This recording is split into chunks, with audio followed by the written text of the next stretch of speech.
guess we're live here on the stream. What just happened? Alright, hang on a second. Let me tweet out this. Yeah, this is gonna be... I don't even know. Hi everyone!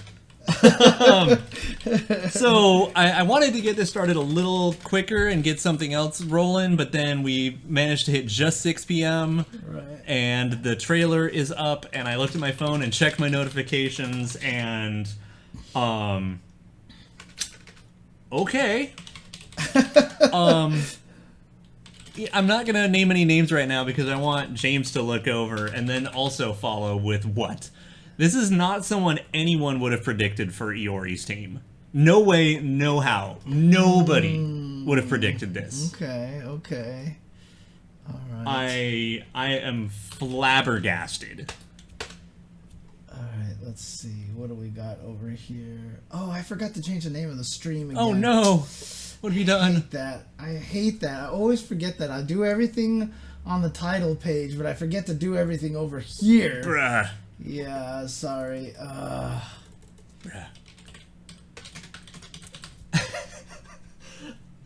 Well, that just threw every prediction out of every window. Okay. Like it was Geese Howard.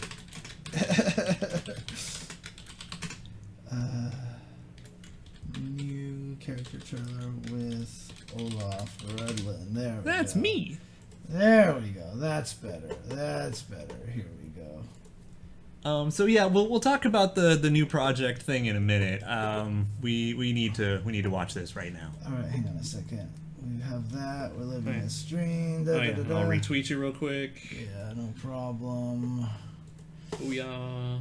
And then also let me go over here and pop this out here so we can hang out with the chat and everything as usual.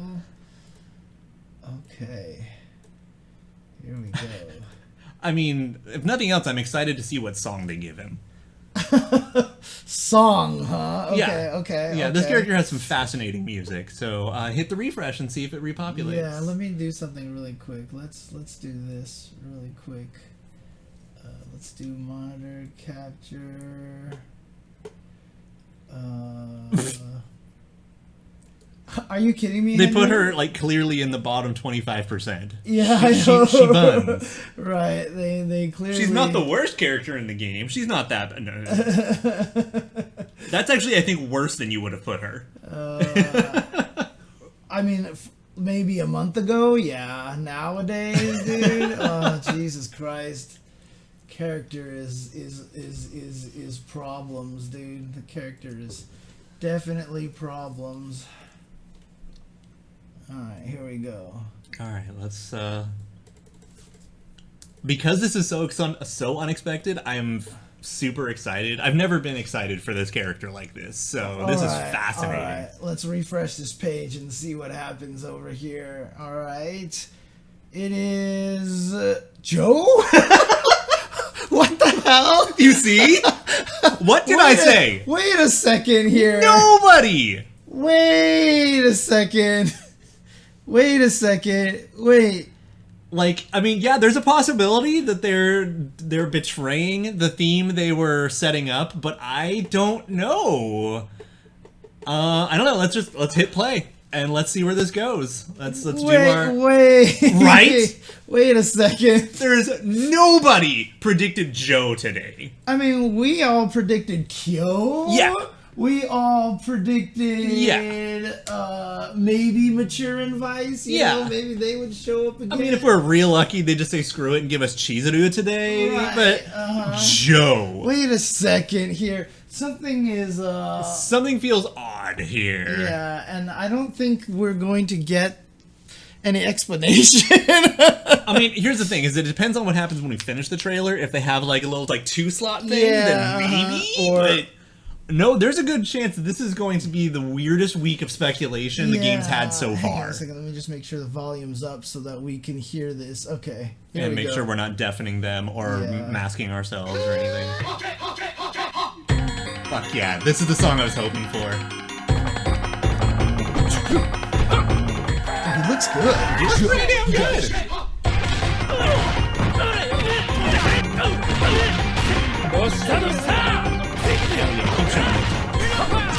Oh, the tornadoes are gorgeous.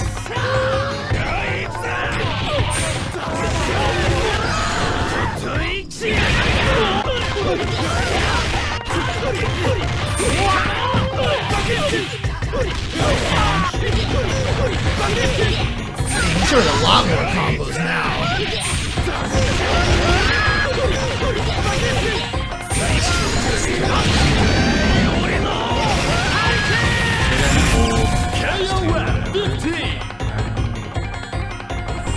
Shatter all expectations. I mean, kinda did. It kinda did.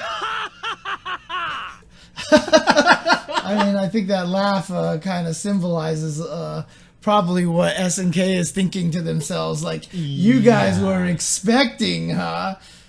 I mean, okay, what's their history? Like, how does, like, Joe and Iori can't possibly like each other at all. I mean, it's more that they don't know each other well enough to care. Right? Or do you think it's going to be Joe, Kyo, and Iori? I mean, that's not entirely outside the realm of possibility, to be sure, but this makes it seem more like... I mean, there is a chance that Iori would be a solo entry, but that seems like an odd decision this early. But the thing is that if Joe is anywhere else, that also means that the Fatal Fury team is weird. Right. And this is assuming there's a Fatal Fury team. Right. There could just be Terry hanging out with other people. Who knows? This doesn't make any sense at all. Like, I'm baffled. all right. No. I got it. This is team. We have more vowels in our name. Happy Chinese New Then Year, cost- David. I mean, thank you. James. All right, yeah. Team to hell with consonants. Yeah, team. Yeah. More vowels in my name than consonants. That's what it is. So, what the hell, Joe? I don't know. I mean, it wouldn't. I mean, maybe he found out that the Orochi team is coming back, and he's like, all right, I need a wind user, and I need someone else. A wind user. It's like, if New Face team's coming back, Ganitz might be alive. You know what? I need someone with other elements than what I have. Kula, you go away. I don't like you. But Joe, you got wind. No one else is. Yeah. Come here. You're well, with that's me. the other question, right? Old Man Reiko asks, why do we think they're definitely going in order by teams at all? That's a true point. That is definitely a true point, that they might not be going They in might teams. not be, but it seemed like they were leaning into that as at least, like, implied. Right, because they actually did that last time. I mean, my assumption was doing that because they went with the pro tag team and they 1, 2, 3, and then they showed hero team at the end. So I thought they were going to do that. That leaves a heavy implication, but I mean, yeah, there's no way that we can guarantee this to be a fact. Sure. I mean, this might be one of those things we wait a day or two, and then SNK goes, "Yeah, how do you like the team so far?" And then we're gonna lose our freaking minds. Maybe he just wants to help Joe with his fashion sense. Maybe help him get a girl. I don't know. Because, like, let's be honest, Iori is one of the most fashionable men in the franchise. Joe, not so much. All right, what we're going to do, we're going to watch it at regular speed while pausing, and then we'll come back and slow everything down again. Yeah, because I definitely have questions from this trailer. Mm-hmm. I'm so glad he's playing this song. It's such a good I have it really low down so they can hear us this time, though. Yeah, dude, that track is so good, though. It's so hype. Team out of the way and show who the third member is, maybe? Maybe. I mean, who's the first two, you think? Do you think it's... I think maybe in relation to the hero team. Oh, the hero team. Just knock that out. Yeah, uh-huh. And basically let us know that we're not getting Tong back that easily. And I do think Joe looks really nice. Like, the pants are really cool looking. Man, his shorts are rad. In the butt. Got some good throws. Got the sweet taunts. Got his slide. Whoa, his slide's a knockdown.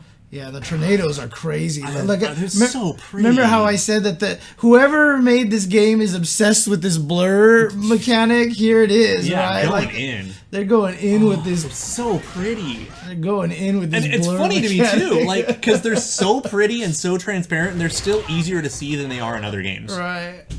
Like there are some games where you still have trouble seeing them. Okay, so that's just A level 1 super. That's just his level 1. 2 super. Now, what's interesting? Hey.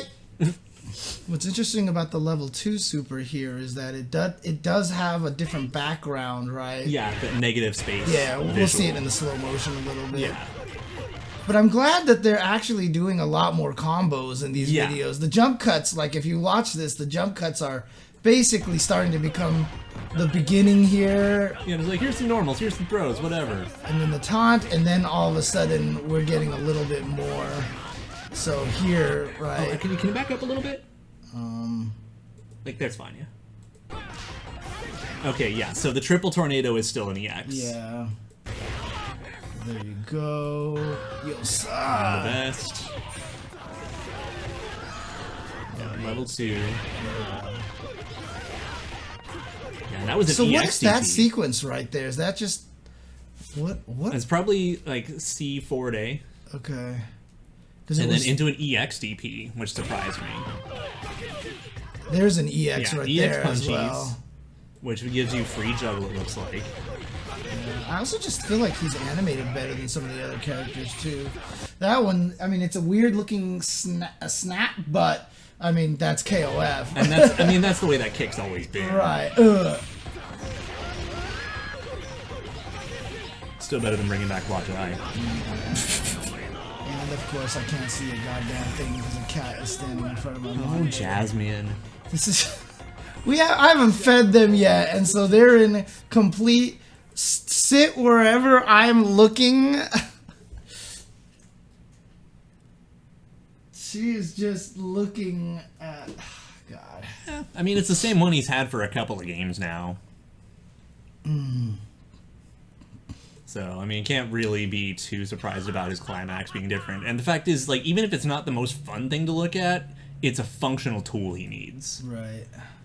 You know, some characters are like, oh man, you have the coolest super ever, but it does absolutely nothing in regards to, like, the rest of your toolkit. Like, Right. my grappler got a grab, whoopee.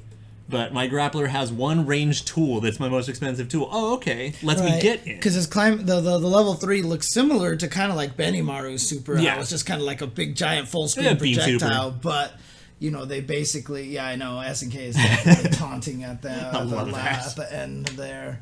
So, that's his win pose, though, right? That's one of his win poses, right? So, all right, so let's go through this little by little here. We should probably move a cat out of the way so we can both see clearly.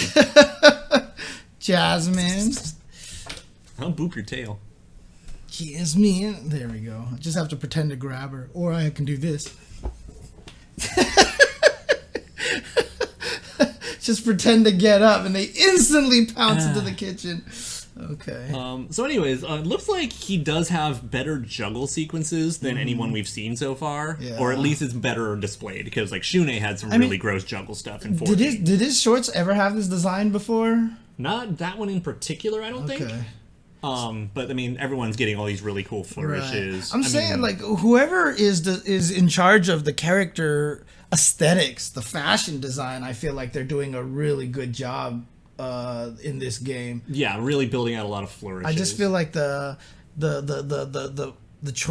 clothing decision, the artwork on the clothes, and like the way Iori's jacket looks and stuff like that is. And I mean, really nice. we saw that a bit in the last game too, as Geese got like the phoenix patterns or whatever on the side of his pants and everything. And it's like, you know, when you give him a bit of flourish, it goes a long way, and you're not restricted by palettes anymore or anything like that. And it's even just like the textures look really nice and everything. So it's just.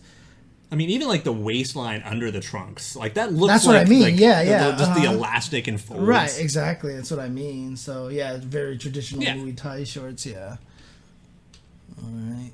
The bandages look reasonable. Like it's nice. I'm all about it. That's a really good screenshot of him, actually. Yeah, I know. Like, It's a really handsome shot. yeah. but it's not like oppressively so. It's like, yeah, this is a dude. He's a handsome dude. He's gonna fight. He's having a good time. Like, it conveys so much. I like it. Yeah, I'm surprised at how nice he looks. Like, just You saw that, right? what? What's The that? dust actually formed and kicked up around his foot when he made a footprint.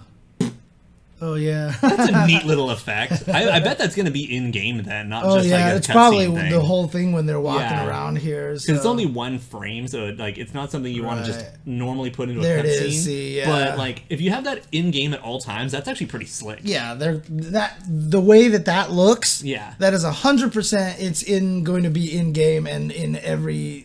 And that's probably going to be like a fun little piece of Right. flair to watch. And his hair. It's looks like, good. hey, how's it His going? hair looks really good. Has some nice bounce to it. Mm-hmm. It's that pomade.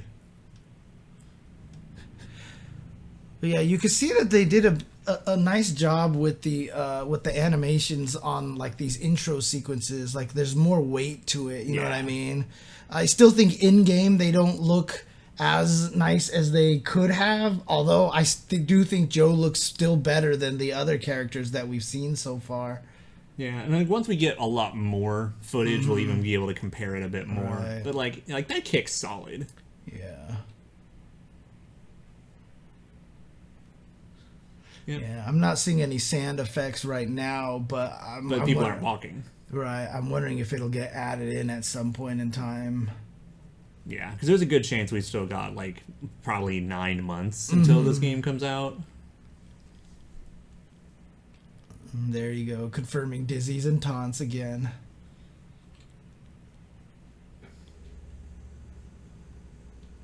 What's interesting too is that if you look at like Joe, like look at the left side of Joe. He's got that little white outline around him. Do you see what I mean? Oh, with the alternate light sourcing kind of Yeah, thing? the alternate light sourcing thing. And then when Benimaru is over there, he has the same kind of alternate light sourcing thing. I kind of like that, though, because I was wondering if the backgrounds might be a little bit too busy or distracting. But Yeah, even- actually, with that in mind, looks like we're seeing more detail or less blur, because I don't remember that bridge being in the background.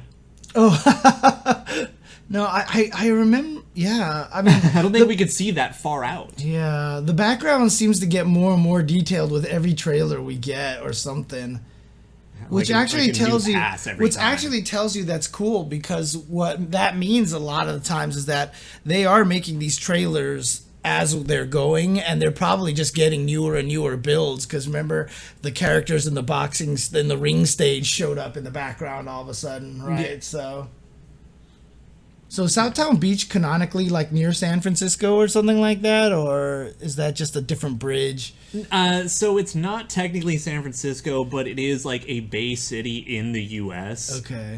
It has changed a little bit a couple of times. It's like heavily based on San Francisco, but slightly based on Florida, but slightly this, slightly that. Okay. Kind of like how Metro City is not New York. Right. You I know. mean, welcome to Southtown Beach. That sign over there reminds me of the Daytona Beach. Was like, welcome to the greatest beach in the world, or whatever like that. And everybody who went to CEO knows that was not the greatest beach in the world. Oh, Jasmine. Oh, Jasmine. Oh, Jasmine. Okay. She's looking at me like, what the hell was that? Okay, so there's the crazy tornado effect. Whoa, what? I was like, oh god! Benny, why are you trying to punch the tornado, Benny? He's like, I'm gonna play footsies. Oh no! Oh nope! Yeah, but they definitely are going in on that blur effect right here. Dude, especially seeing them overlay with the projectiles clashing there, because you've got the rainbow from his. So that's Meiton-kun throwing the pillow, right? So Yeah, and so you get the little rainbow effects from his stuff, and then they get distorted, and things get real pretty. yeah, Look at that. yeah. So it's stopping that projectile and then throwing 3 tornadoes. There you go. Yep. Standard so that's uppercut. The EX. Is it EX That's an uppercut? EX. Oh yeah, because the regular one only hits one. Well, and he had an obvious yellow glow on his body. Yeah. Oh yeah, you're right. Yeah. Okay. Yo, sir. All right. Here's Level the one level super. 1. So level 1 is indicated by big giant red nebula spiral here. Yeah, and oh, there is still actually a little bit of the negative space in there. But it's much more limited. Right. So right before he punches people. The Ring of Fire. There you go. Big ol' with the blur effect. Someone really learned how to do the blur effect, and is like, I spent like 3 weeks learning how to do this. Well, we're gonna use it everywhere. Mofo, we're putting this everywhere. I mean, I don't blame him. I would too. Some of this looks fucking awesome. Yeah, I agree, Joe Brandon. I know a lot of people are saying that they don't like the way the game looks. I think the game looks great right now. And like I said... Yeah, I mean, this really might be a level 2. It's just that the negative flash is so short that it's a little harder to tell. But yeah, the red overall flash is probably just level 2 no matter what. It just seems weird this one be so short. Yeah, and like I said, I like the fact that they're more cel-shaded. Like, I like that they're a little simpler, yet the clothes still have all that texture to them. I think it's actually kind of nice looking. Kick. Oh, you're not landing. Oh, now I uppercut you. Yep. All right, so this is what we're assuming is the level 2. Whoops. What we're assuming is the level 2, but the other one could have been a level 2 as well, because it also has the negative effect, although this one is much bigger. You see how the rings are much further apart? Look how far apart the rings are, whereas on this one over here... I mean, even playing him at normal speed, it's like, I barely noticed it the first time. Right, exactly. Or I didn't notice it the first time. Right. Yeah, I mean, it might be worth watching one of the other trailers just to compare super flashes. Actually, I guess the rings are still pretty far apart. Yeah, I mean, again, work in progress. They might be reducing them in general. Right. I don't know. Yeah, okay. Blah, blah, blah, blah. Okay. Then big ol' tornado. Yeah, like I said, this is Seems pretty small. Yeah, it seems pretty similar, but it stays. Also, it's spherical. It stays though. This one, it's different because it was already gone. Yeah. On the other one, it was already gone. But now noticing that the effect is spherical is fascinating. Because you see it curves around them on the ground. You're right. Okay. Yeah. So some levels this might look extra cool, depending on like the patterns of the floor and walls. Yeah. See, it took way longer for that to go away. The other one, it just kind of disappeared, so I'm curious if that's just what it is. Lone Wolf team with Blue Mary and Rock. I mean, I'm down. I'm on board for that. What I want to know is... yeah, but this is... Why is Joe on the team with... That's like one of the biggest... What the... Like, okay...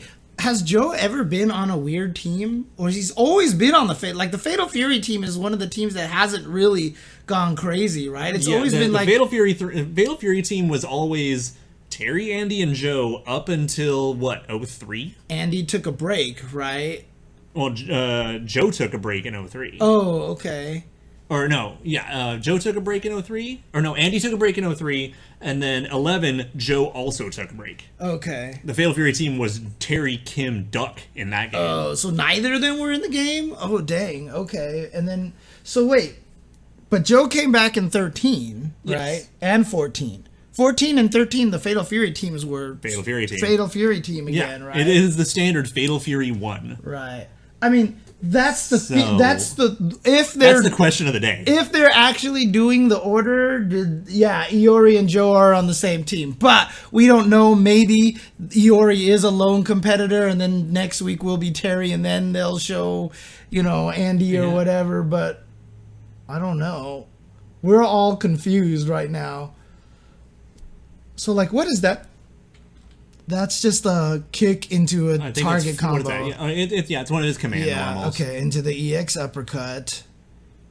And then this one is the same sequence.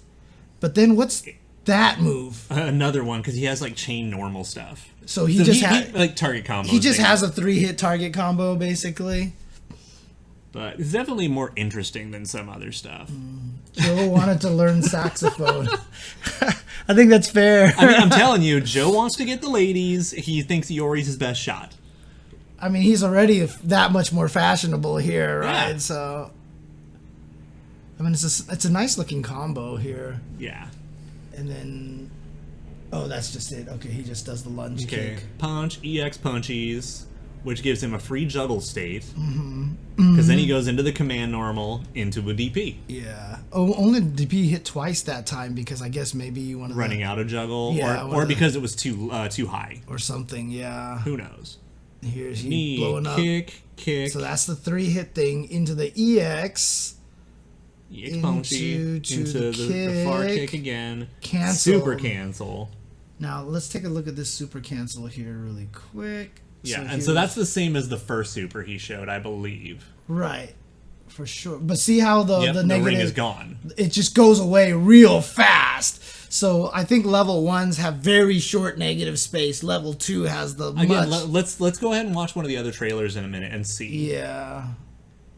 And then this is the super we've seen already here. So he technically does have the pseudo relationship with Lily, but Billy is so much against it, and apparently at the end of was it 13 or 14? Apparently it went so far as Lily maybe telling him no after seeing him in the winner stage. Wait. So Joe had a thing for Lily Kane. Lily Kane. Okay. But that still wouldn't explain why they're on the same team. Yeah. So I was just answering the chat mentioning there. So maybe not.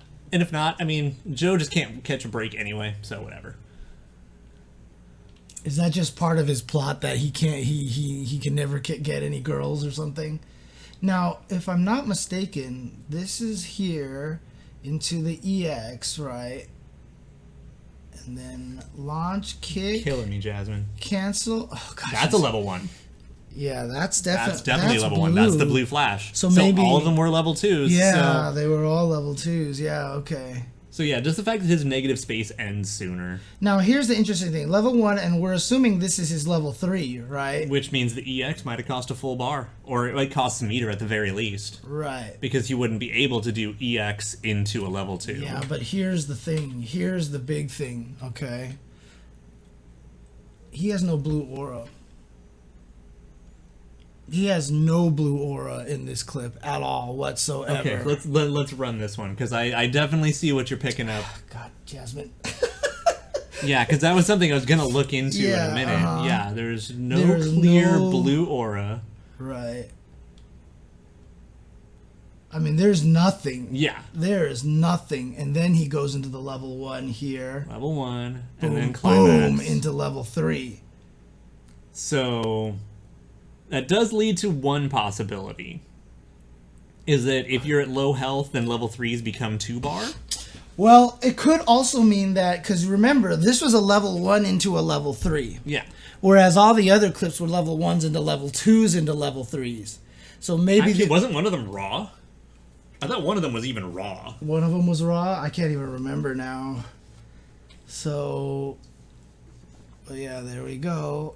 And he is just blowing Going them up. in. Yeah. And then we have...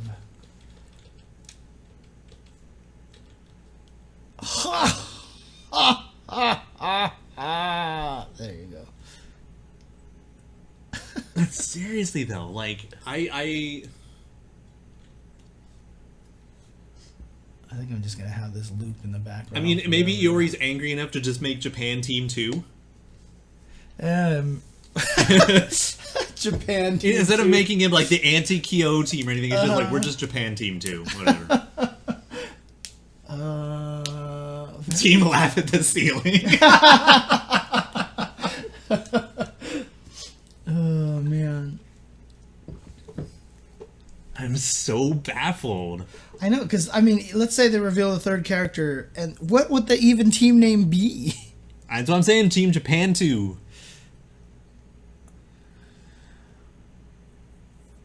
I don't think Joe can play anything unless it's like maybe the steel drums from his song. Maybe he's learning.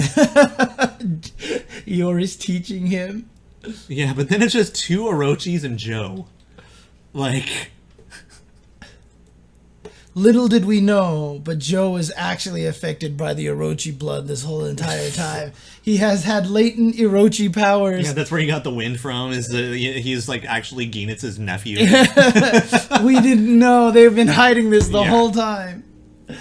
Yeah, and the fact is that like that would be literally the most surprised team in the entire game because Billy freaking hates both of them. I actually think he looks great, Daniel. I actually think he looks really cool. Jonas. Jonas.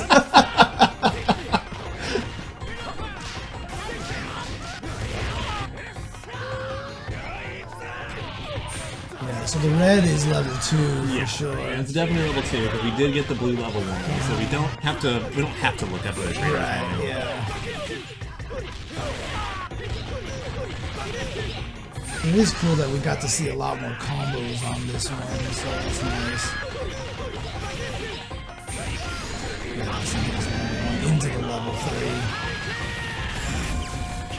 3. So confused right now. Shatter all expectations. Whoever it is, I want them to be an Earth user so they can be Earth, Wind, and Purple Fire.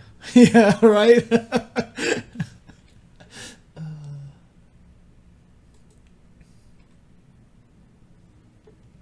Huh. Okay, well, there you go. Joe. Now, you know what? We need to have someone with his hair slicked backwards. That's what it needs to be. So So we have hair Iori's forward. forward, Joe's straight up, and then the third member can have slick. his hair sticking backwards. Team Anti-Billy. I mean, that's the best theme that we've had so far. The main boss of KOFXV is going to be Billy. Oh, yeah, that's... Billy Kane has all of a sudden become the crime lord that every... No, Dux is pretty up and forward. yeah. I think the Hurricanes look awesome. Yeah, they're just using the blur effects on them, and I think that looks really good. Sexy saxophone. It's never going away. Sexy saxophone. Oh, man. I think that's just what it's going to be called forever now. Oh, man. Food evening? Food evening, indeed. Food evening. But yeah, no, interesting. So now the speculations, right? The speculations at this point in time. I don't even know where to begin. I know. I mean, this is a loop. Okay, again, this is with the assumption that all the characters are team-based, that they're being released right now. But if it is, it's Team Iori, Joe, and... I mean, that just because the thing about it is, obviously they've always had fun by creating the teams, but I like, even just judging from the stuff that we've been watching and just talking to you, it doesn't feel like they've ever gone completely batshit insane with teams, right? Like the worst, like in terms of like this team is batshit what the hell, is because, well, they all came from Mark of the Wolves, so you just kind of let it rock. Right, They're still in Southtown, you know? uh-huh. And that's like probably the weirdest team. Like, in terms of, like, that makes no sense. Right. I mean, you know how, like, potpourri can mean, like, a whole collection of things, right? Maybe it'll be Team Joe Perori. I saw where you were going. Like, you saw that look in my eyes where I'm just like, oh, God. But that just makes me wonder who goes in the middle, though. Oh, man. No, I think he looks cool. I think he actually looks really neat, to be honest with you. Actually, you know who would be like an interesting addition to this team, and you could kind of still joke about the anti-Billy, would be Gateau. Which one is he again? He's the kind of bulky kung fu guy from Mark of the Wolves. Oh yeah. Okay.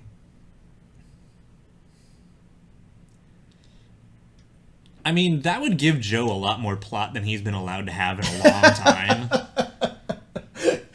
But I'm not so sure about that one. It's probably one of those things like the Fatal Fury team didn't have room for Joe, so he just ran around in circles looking for people who didn't have a team. Right. And just dragged Iori into it, whether he liked it or not. But if that's the case, then who did they kick out of the Fatal Fury team? the Fatal Fury team could be all sorts of people. It could be could. Joe, Andy, Mai, Joe, Andy, Blue Mary. Finally, right? Maybe. Or I mean, we could even have Andy's disciple instead, Hokutomaru. Right, and Rock has the. I mean, Rock. Well, okay, so Janae. how did Rock fit into KOF14 canon? Like, isn't he technically supposed to still be too young? No, that's not really a case anymore because again, like the Fatal Fury and the KOF timelines are so divergent anyway. Right. And he was just DLC, so he was a solo entry just running around doing stuff. That was what happened with all 8 DLC characters. Okay. And they only even had special interactions with each other. Like, one of Rock's only, special intro things was against Vanessa. So, I mean, it wasn't just like, oh, he's DLC but not canon or anything like that. Yeah, I mean, they were there. You get some story out of it, but it's not like it was important. Right, okay. But, no, Rock's fine. Okay. But, I mean, because Rock... If you really want to get down to it, the fact is that in 2003, Terry changed to his Mark of the Wolves incarnation, which kind of gives evidence for it getting closer and closer to Rock being old enough for KOF. But Terry wasn't, he was back to normal Fatal Fury incarnation in 13, wasn't he? Yeah, that's not my fault. Okay. In 14, what was he? 12, 13, he's basically old Terry, just bulkier. And then Right. 14, he's old Terry redesigned. He's the Garu Terry. No, like normal Terry. Oh, normal Terry? redesigned. Okay. All right, so it's...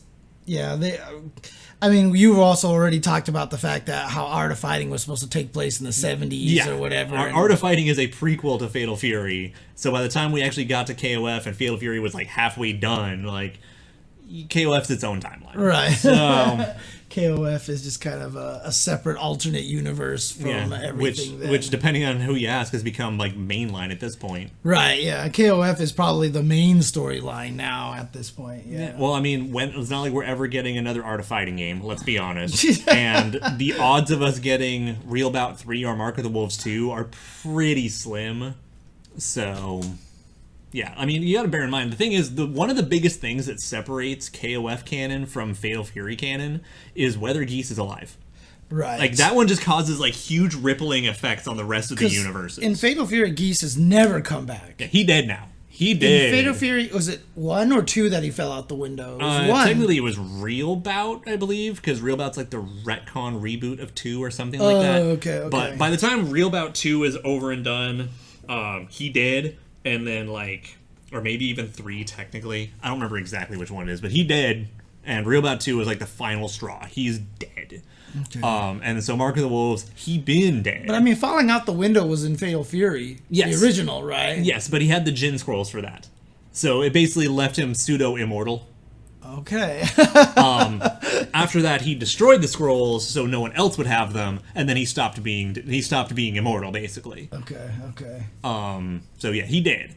I personally have always been a fan, though, of the joke of he was falling out the window and had enough time to think about it and figured out how to throw air fireballs, because when he does it, he bounces a little bit. Right before he hit the ground. Shapuken! And then he's fine.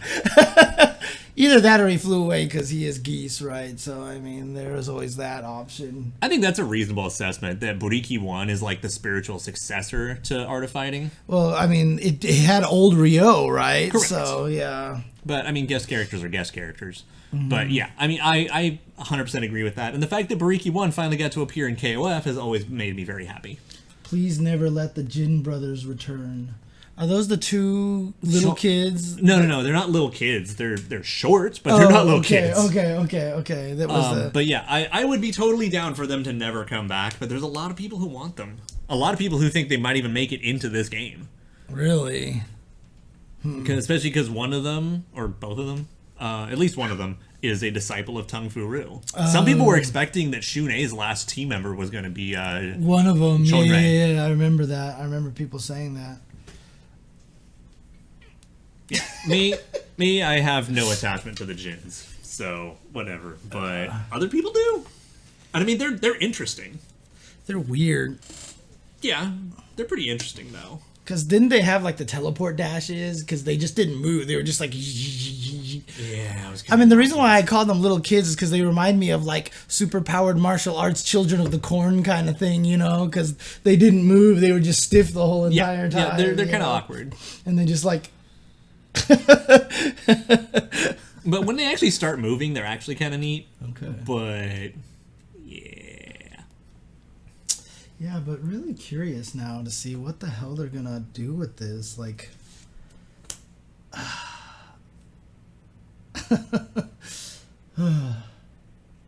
don't know. I thought that this work was pretty good, Skids. I don't have any complaints about these trailers so far. This one we definitely got a lot more of the what do you call it? The combos and stuff like that. So And general feel of the game and how certain things are going to work.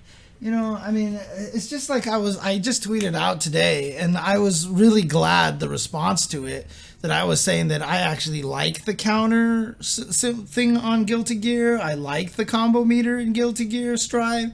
And a whole bunch of people replied, they're like, oh God, thank you. Finally, someone said it, because I love this. Like, I think it looks awesome. Yeah. Someone's like, I'm going to play the game because I think it looks so cool and visceral and stuff like that. It's just the way that the FGC is these days is like you get to the point where you want to also like you find something to pick on and then everybody just picks on it, right? Yeah, I don't know. I like having my own opinion.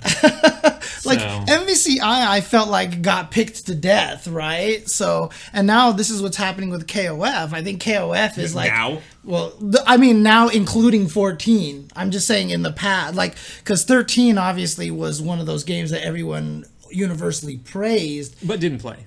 And now 14 comes out, and now everybody's like, oh my God, KOF, it's ugly, it sucks. And I think this game looks fine. I think this game looks great. So yeah, but I don't know why there's any sort of visceral hate towards KOF at all. So yeah, did some people actually hate 13? Mm-hmm. Yeah. I mean, people like the overall like art and graphics, but then we'll also turn around and not like some of the art direction, and then you have to still play the game, and that's its own set of opinions. And I still remember a lot of people. Oh yeah, netcode. But I mean, if KOF 15 comes out and has delay-based netcode, we're gonna hate KOF 15 for the same reason, because it's gonna catch some hell. Yeah, it is not something to have. So. I mean, I think 13 was a great step because like I said, you just read that one article by Art Eater, Richmond Lee, where he talked about the character designs and how in the original KOF, everyone had the same body type because everyone kind of had to fit in the same sprite space and stuff like that. And then all of a sudden it just looks really, really cool. So Except Chang. Except Chang. Chang's wrecking ball is more of a character than some characters. Yeah, Twitch is a big echo chamber of KOF negativity. I don't know. Like I said, I've always been a kind of person who wants to be positive about as many things as I possibly can. I'm even sitting there saying that I don't hate the idea of Strive's Pixel Lobby thing. Like, I actually think the Pixel Lobby has some potential if they can implement it right. Obviously, in the beta, I played it and it was awful because they didn't test it properly and it was buggy and they messed up. As a programmer, I totally get that. You know what I mean? As a programmer, I totally get that happen, and they were probably like, God damn it. And happens every single time. Like every time we would write this new cool feature for our software, we would go take it to the lab and then we would give the demo and then the demo would explode.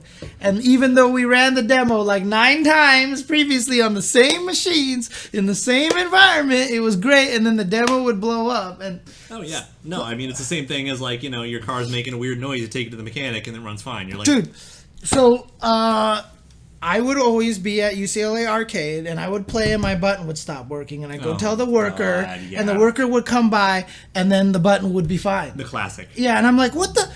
I swear it wasn't working, and they'd be like, oh, whatever. And then when I worked at the UCLA Arcade, I remember I was sitting there one time, this girl walked up to me, she was like, this button stopped working on the puzzle game, right? And I walked over there, and we tried it, and it was working just fine, and she was like, I swear, and I was like, don't like I believe you. This has happened. credit. To me too. There you go. No, and the thing is that like knowing more now about how those buttons work, it's probably something inside got something sticky. So by the time you got back to it, it unstuck or something. Yeah, Yeah, like- it doesn't even matter. So yeah.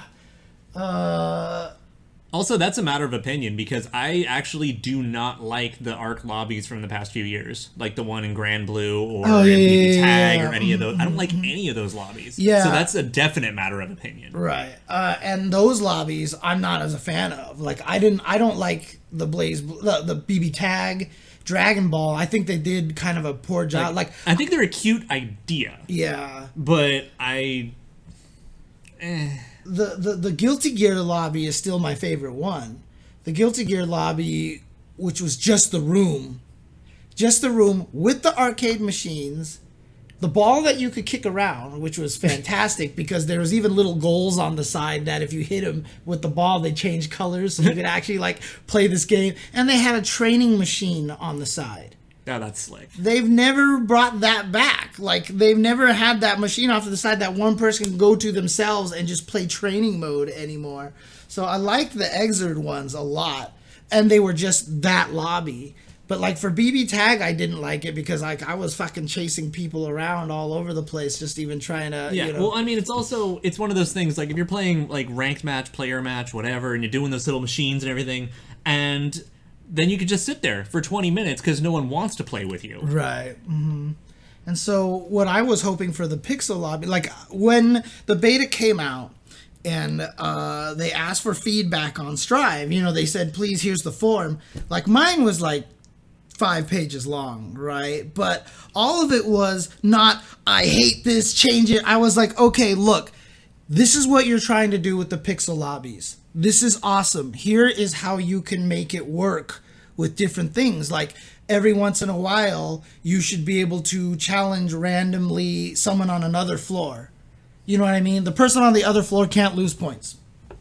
And that makes it so that they're willing to play people weaker than them and, you know, actually give you a chance to fight them and stuff like that. I had made the suggestion, for example, like there was a real estate shop on the Strive Pixel lobby store, the background. There was a real estate store that did nothing. And I'm like, okay, they're probably going to do something, right? So let's say you can buy a house and that's your private lobby. Your and, dojo, whatever. Yeah, and then you can get furniture for it, or maybe even the items that you have that you can wager those items in a match.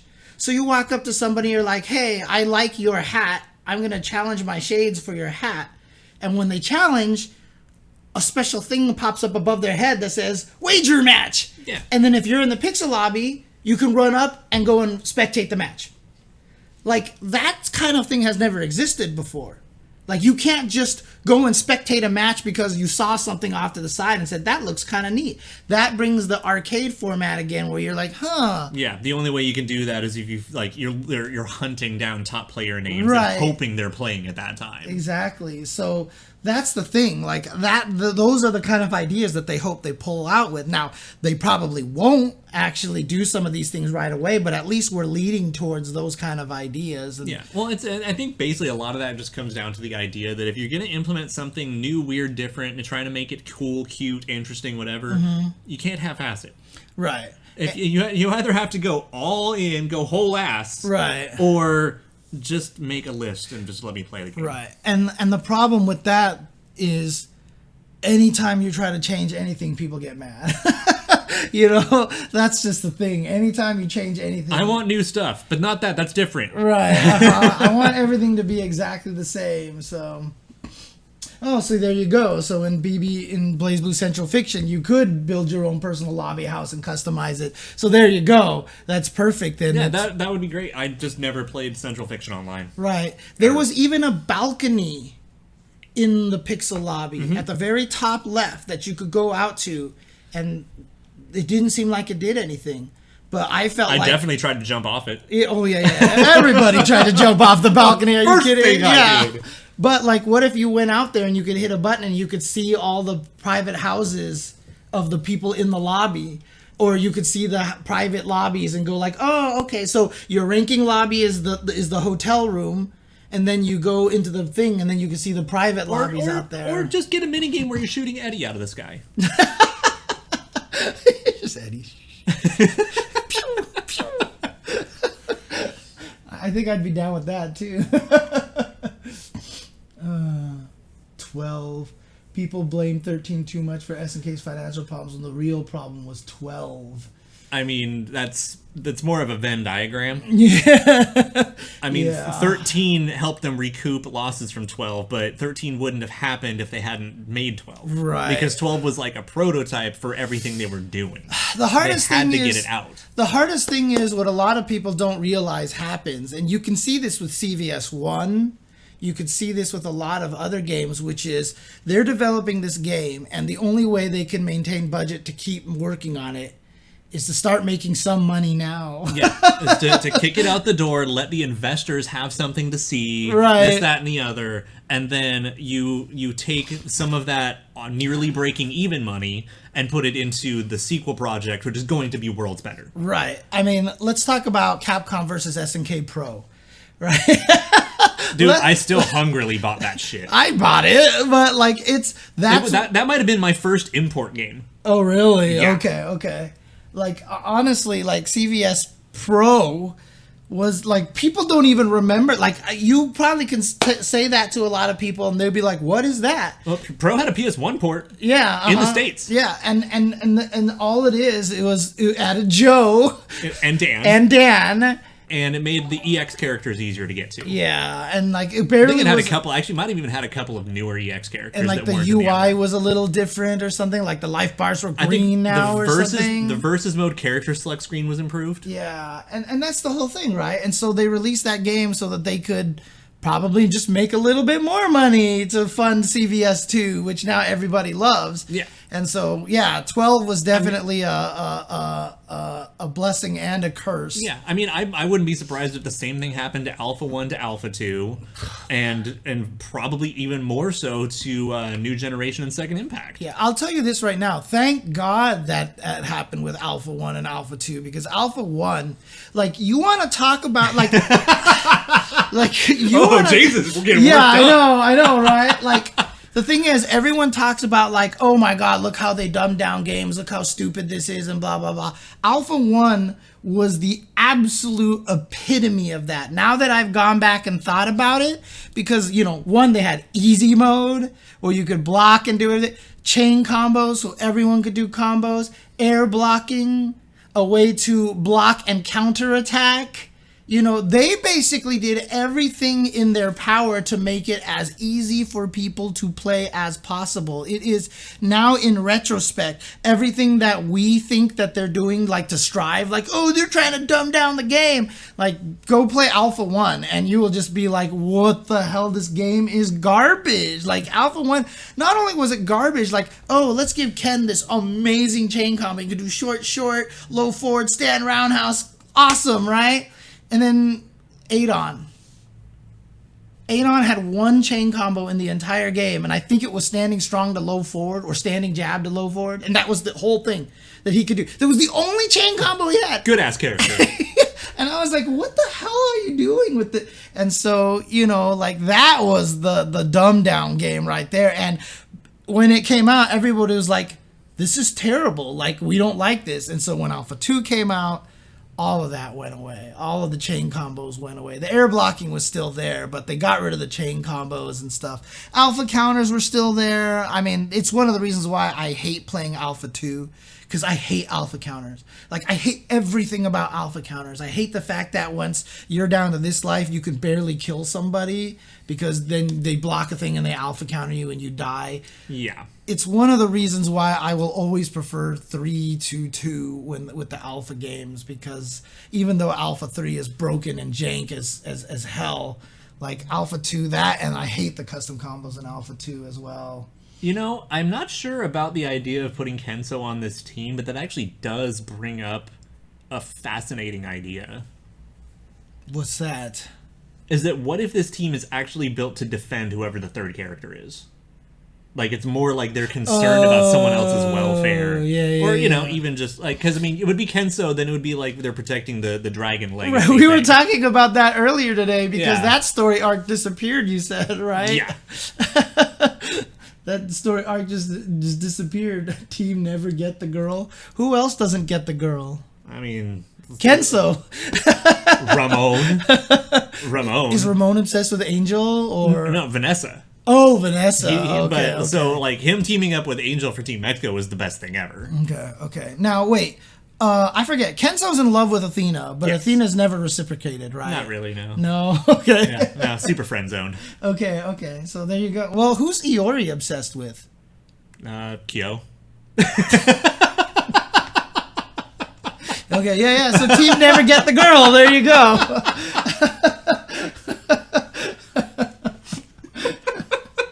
Yeah, I think that's about right there. That's right. Athena's obsessed with Kyo, right? Yeah. So, okay. And then June also loves Athena. June? Which one? June-hoon, the other Taekwondo Oh, yeah. The other Taekwondo with do 3 guy. stances. Yeah, that guy who drank, right? Wasn't the one that also drank or powered up or something? No, that's Hua Jai. You're thinking Hua Jai. I'm thinking of Hua Jai. Yeah. Okay. Yeah. Literally, you already dreamed about Kyo. Dude, the And heroines endings are magic. Oh man. So is that why Iori dresses as Miss X? Yes, or that's something? what it is. So we can get closer to Kyo. So we can get to Kyo. He's like, wait, Kyo and Athena are a thing. Let me try this. I will never, if nothing else, I will always appreciate the fact that Heroines Miss X had a cosplaying as Kyo costume, and the official art of him is him screaming, trying to rip it off. It's the funniest thing. Oh my god. Yeah, so we're still dead-ended here. No idea. Have I ever uninstalled a fighting game because I got sick of its mechanics? I mean, it's weird that you say that because I'm not a PC player, but I guess on PS consoles now you can uninstall games. Well, I mean, or you could just be like, I'm never putting this again in again. Yeah, and put it on a yeah. shelf like Star Wars Masters of the Terrakasi. Skids game, yes. Flashy Flash is half right. There was definitely one game that I did that to. 2 games, in fact, that I've done that to. Street Fighter Cross Tekken. Because That's a reasonable answer. because F that game, yeah. And then the other one I hate saying because I had a bunch of friends work on it, and it always makes me sad to complain about it. So Can I say it? Because I have that. I think it's the same game. I definitely have feelings on it. I probably, Sony PlayStation All Stars. yeah. Oh, I man. will always feel bad about not liking that game. I tried so hard to like that game. But it was one of the most misguided games that I had ever played in my life. And it was funny because Seth Killian was working on it on the time. And they basically tricked me into going in to review the game for Shoryuken.com because they wanted me to play it like without knowing I was playtesting it. And like the whole time I was playtesting, I was like, "This is wrong. Like you gotta change. This is bad. Like you don't know This what's is good the at." release Like, copy. Yeah, and I was like, "This is a thing," and da da da da da. And it was like, "Oops, sorry." And yeah, oh god, I tried so hard to like that game, and it didn't happen.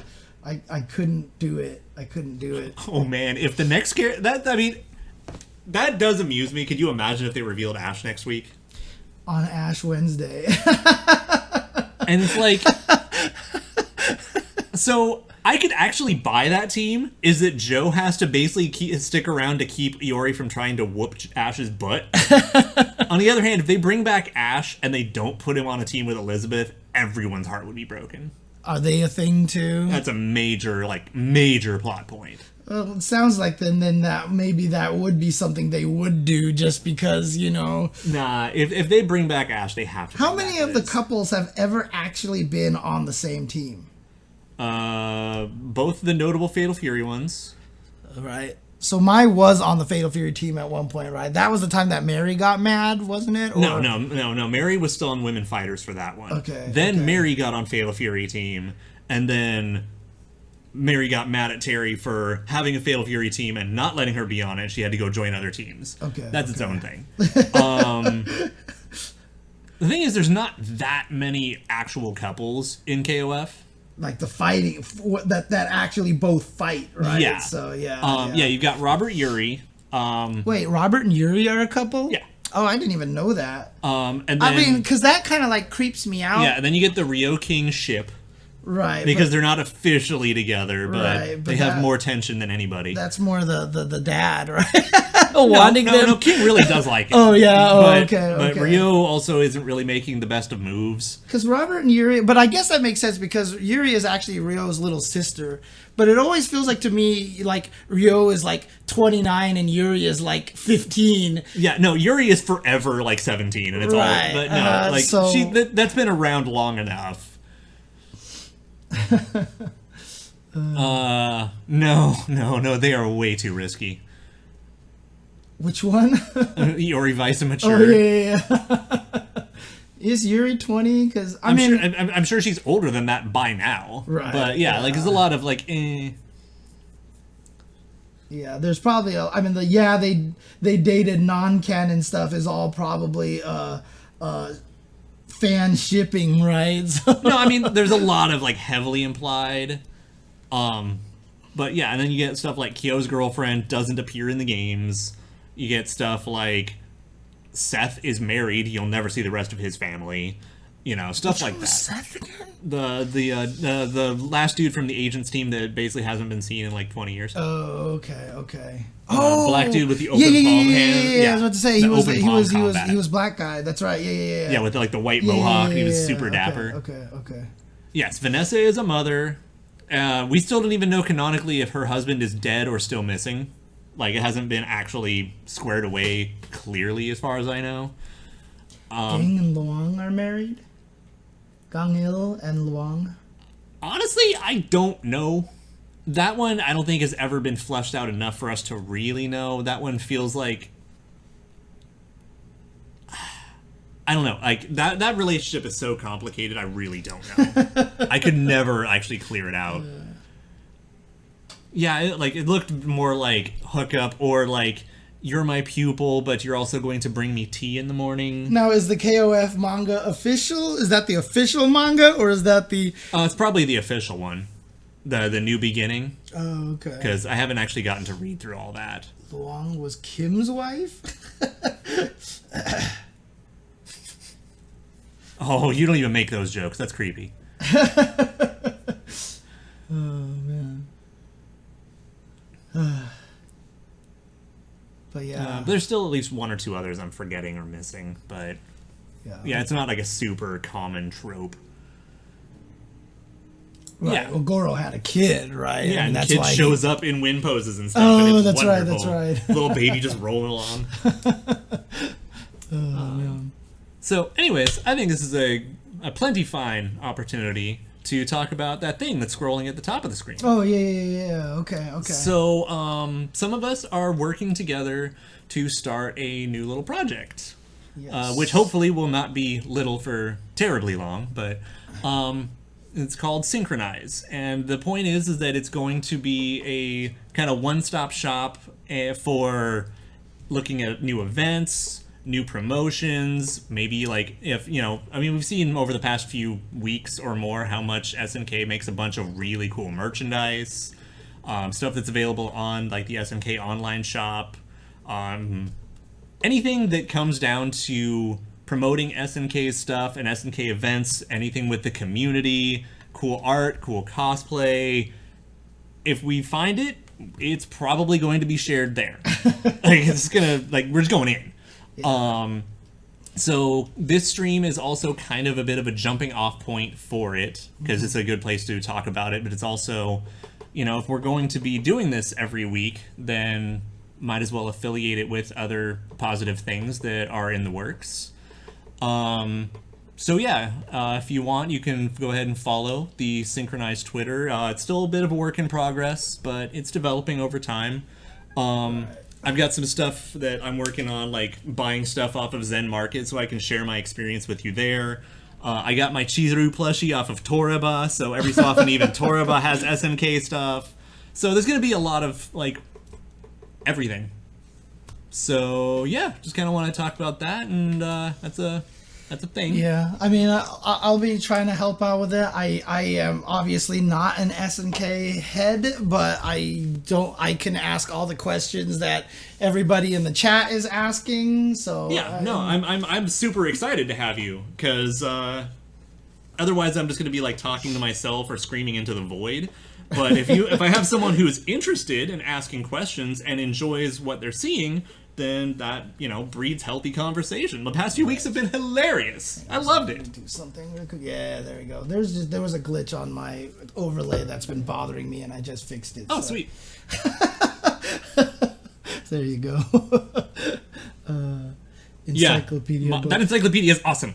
Oh, that's right. That's the one that you found at the store, right? Yeah. Managed to snag it at a book off. I was like, oh, snap. Oh, God. These cats are trying to There's still one or two of the other art books I really want to get my hands on, but I'm not finding them for any less than, like, $90 in Japan. So then it's $90 on top of all the shipping and stuff. I'm like... Yeah, Duke of Demons, I don't even know anything about that, so don't mention anything, please. I would rather be surprised. I hate leaks. I prefer to stay away from leaks as much as possible, so appreciate that. So to answer, was that Knob's question? Will KOF15 be noob friendly? Probably about as friendly as 14 was. Right. Yeah. 14 had some mechanics that helped ease you into the game, as well as stuff that used to be brutally difficult in previous games was made a lot easier for people to pick up. So if you thought 14 was comfortable, or if you haven't tried 14, and I recommend you do, then that's a really good place to think about it. Yeah, again, this is just this is one of those conversations that's really, really tough for me to talk about, because noob friendly in fighting games is there's so many different ways to approach that phrase now, because I think most people are approaching it the wrong way. And when I say most people, I don't mean the players, I mean the developers are approaching it the wrong way. That they're equating noob friendly by removing as many systems as possible and making things easy to play. I like the fact that it looks like there's EX moves in this game just straight up off the bat. It was neat how in 14 they kind of hid the EX moves behind the max mode, and it was a neat little feature, but I don't mind it being outside. I don't think it's so people were saying, oh my gosh, Strive, they're trying to make it noob friendly, it's going to be so simple. And then the Milia guide came out, the Milia showcase came out, and she's just doing stupid mix-ups like Milia always has done. And so it's it's noob friendly. Let's talk about Melee, because Melee is always my paragon of this, right? Melee is a game that is super noob friendly, yet has so many systems and things to learn about the game, right? You start playing the game, but the nice thing about it is you don't really know about short hops for a while. You don't know about sweet spots. Fast fall. You don't know about fast falls. You don't know about L canceling. You don't know about shield drops. You don't know about dash dancing, whatever. Wave dashing. Yeah, there's all these things in the game that are there. So by today's standard, that game would come out, have all these mechanics, and everybody would say, Melee's not noob friendly because it has all these systems in it. People seem to be really terrified of systems. You know what I mean? Well, there is a fine line, because, I love Samurai Showdown 5 Special. That game has too many damn systems. Yeah, Let's be honest here. Guilty Gear, my friends wouldn't play because it was too complicated for them. You know what I mean? And even then, I don't even think it was that complicated. And so, I honestly think that... noob friendly doesn't necessarily. So in other words, if KOF comes out and is like, look, here's all these 4 different jumps, here's these mechanics, here's how max mode and stuff, the thing about it is, the reason why Melee worked is because nobody knew about those things, and you sort of discovered them on your own, which is why I love Break the Targets, Home Run Contest, because Home Run Contest taught you. I learned short hop because of the home run contest. Because as soon as you discovered short hop, you're like, wait, Yoshi can go short hop down A. And so that's all I did, right? And then you had to learn the sweet spot because sometimes you hit it with the bat and it would go a certain distance, but sometimes it wouldn't. So you're like, oh, I need to be at this certain range and everything like that. The thing about fighting games, and even like a game like Guilty Gear or something like, for example, KOF, is that everybody's trying to jump too far ahead in fighting games right from the get-go. And it's why I hate tutorial modes in fighting games too. Because tutorial modes are like, here's how this works, here's how this works. And it's trying to inundate you with too much information for someone who's like, I'm looking for the A button. Yeah, exactly. So basically, by the time you get to the end of the tutorial, you're like, I don't remember anything. Yeah. And now that being said, I do think like the new Sam show was really good about it because the new Sam show at a base level doesn't have too much going on. Right. So but if it wasn't for the tutorial, God, I don't even know how long it would have taken me to learn about combo jump. Right. Exactly. Yeah. But so, I mean, basically, it depends on what games you're coming from. I think is a big element of it. That and honestly, it's like I said, home run contests, break the targets are the best tutorial ever. People have to, I've been shouting this from the rooftops for the past like 5 years, I think, 6 years. I've been saying that these are the best tutorials ever. That is what people need to develop in fighting games. They need to develop that kind of thing. It's like level design. It's level Right. design. It's make you teach yourself. Subspace Emissary was also beautiful at that, right? Because not only did Subspace Emissary do that, but they forced you to use some characters in unusual situations that you weren't necessarily fond of or whatever like that. But then you would always fight a boss where they give you everybody that you've played and you can pick one. Yeah. And you know what that does? That promotes a favorite character. You're like, oh, well, this character does this really cool thing, so you go pick him, and then you use that character, and you automatically start getting a favorite character, so by the time you jump into the main game, you're like, you know what, I got really used to thundering people with Pikachu all over the place, so I'm just going to go to Pikachu and thunder people all over the place.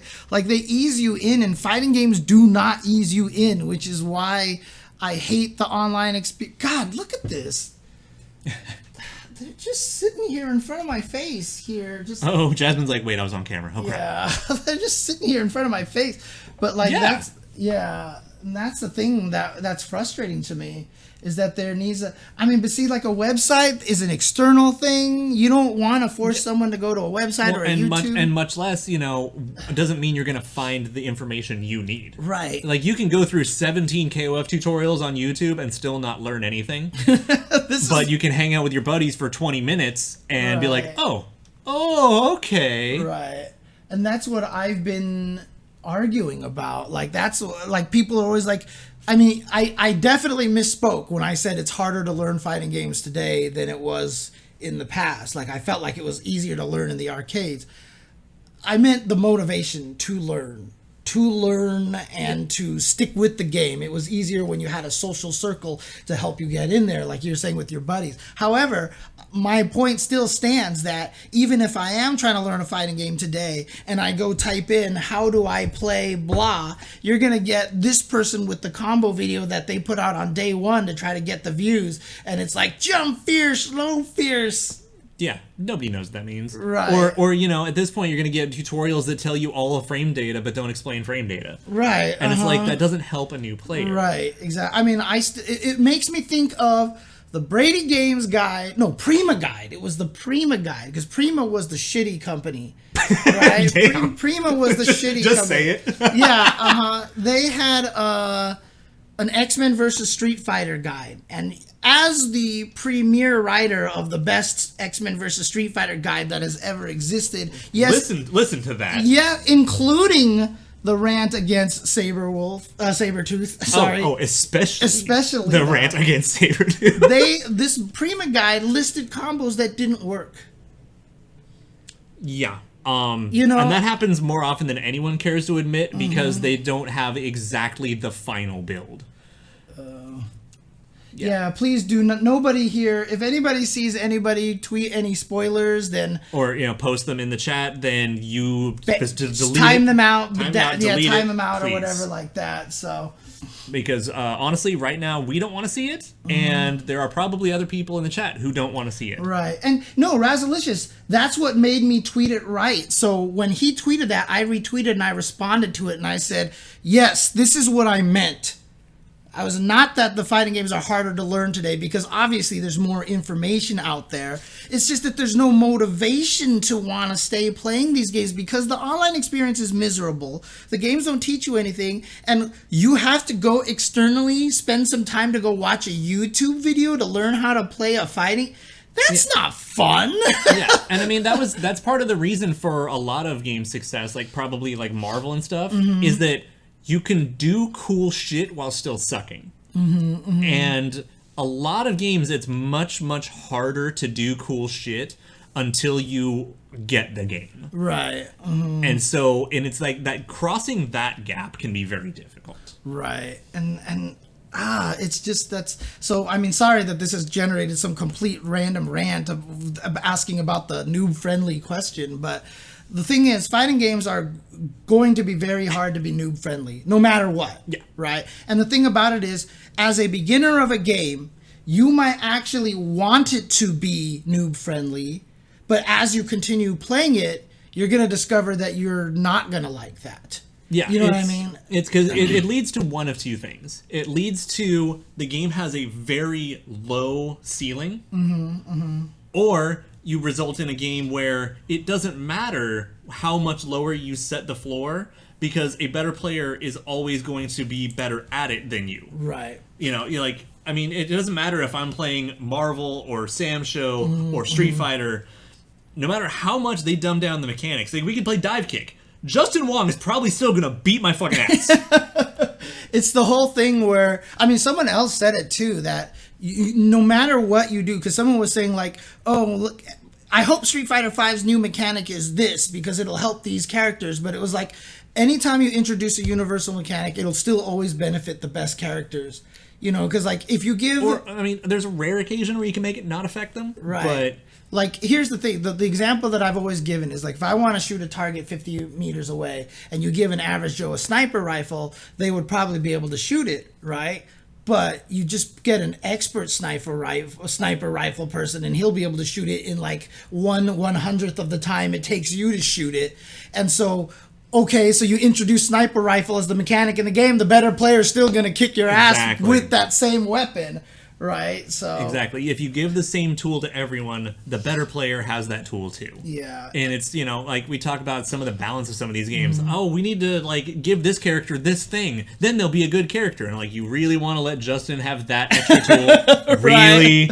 And you want to let Makoto be +5 on block? Sure. And I know you want to block that? And I know everybody gets mad at me for being an old man and being, I'm stuck in the past. But honestly, the arcade environment was one of the best motivational tools to keep playing fighting games, in my opinion. Yeah, there are bad arcades where people are assholes and stuff like that. But, I mean, like when I first got to UCLA, like all the good players didn't talk to me either. They were assholes to me as well because I was, who is this kid, right? Yeah, no, and you get your friend groups, you get your little clicky things, and then once you start getting your ass beat, now you have a reason to talk to them. Right, but then the thing about it was I kept showing up. And I obviously kept getting better, and I eventually got to the point where, I mean, I always talk about George Nago, who was also known as Ego at GameFan.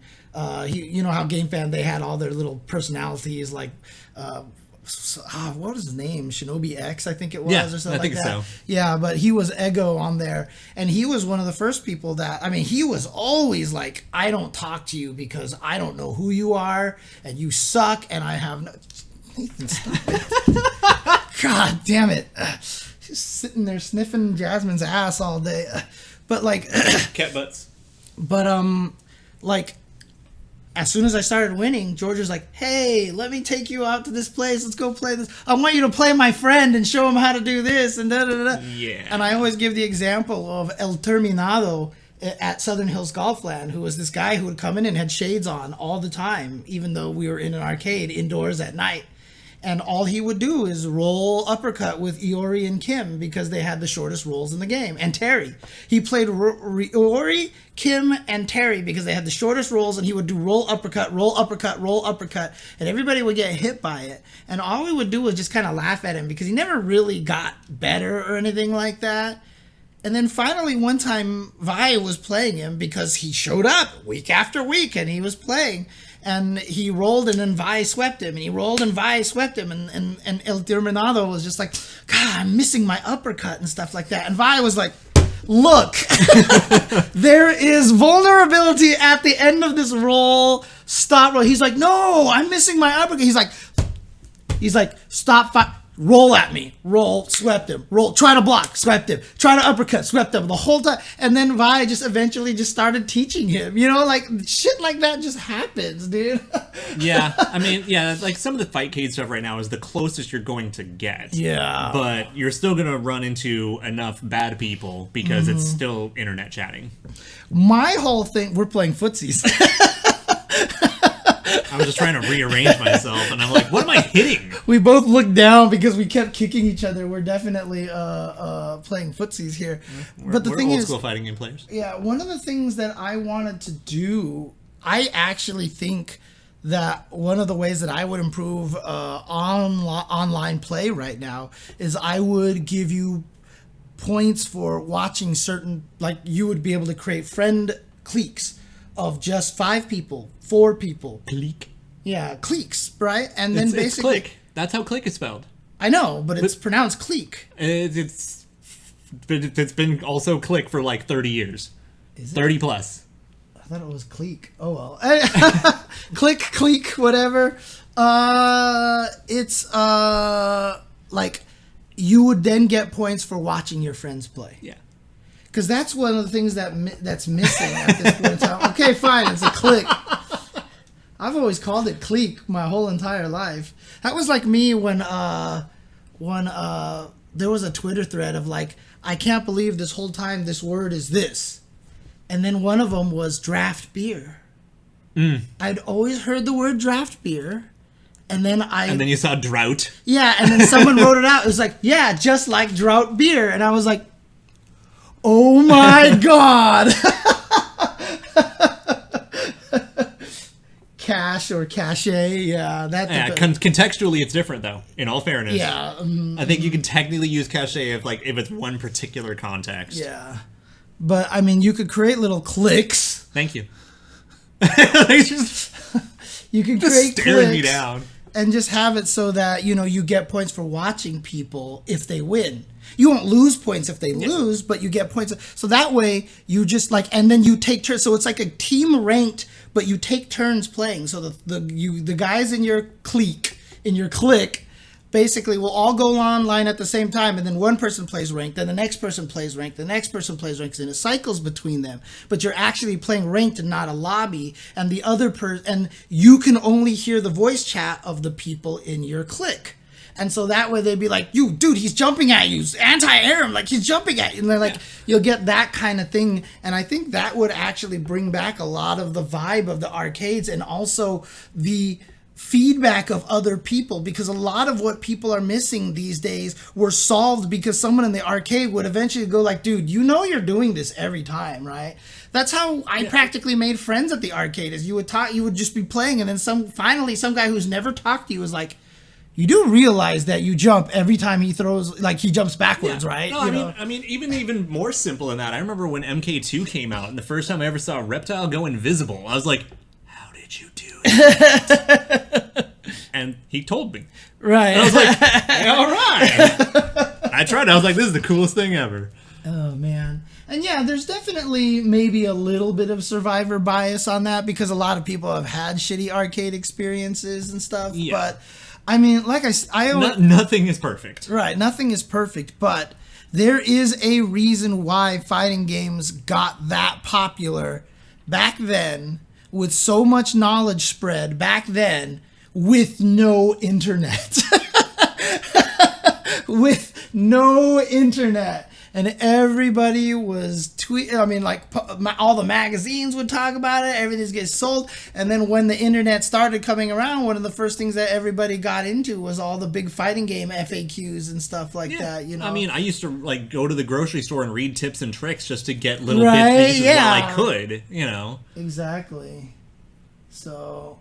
It's and GameFAQs was still full of terrible people. Right. I mean, my hometown of Redlands, which is in BFE, dude. Like seriously, it is the boonies, right? It is what people call the boonies. Like, I mean, there's definitely worse. But. Yeah, I mean, there was Mentone, which we called the boonies, which Redlands called the boonies. So that is definitely an indication right there. Oh yeah, people. I've gotten hit at the arcade. I've definitely been accosted at the arcade.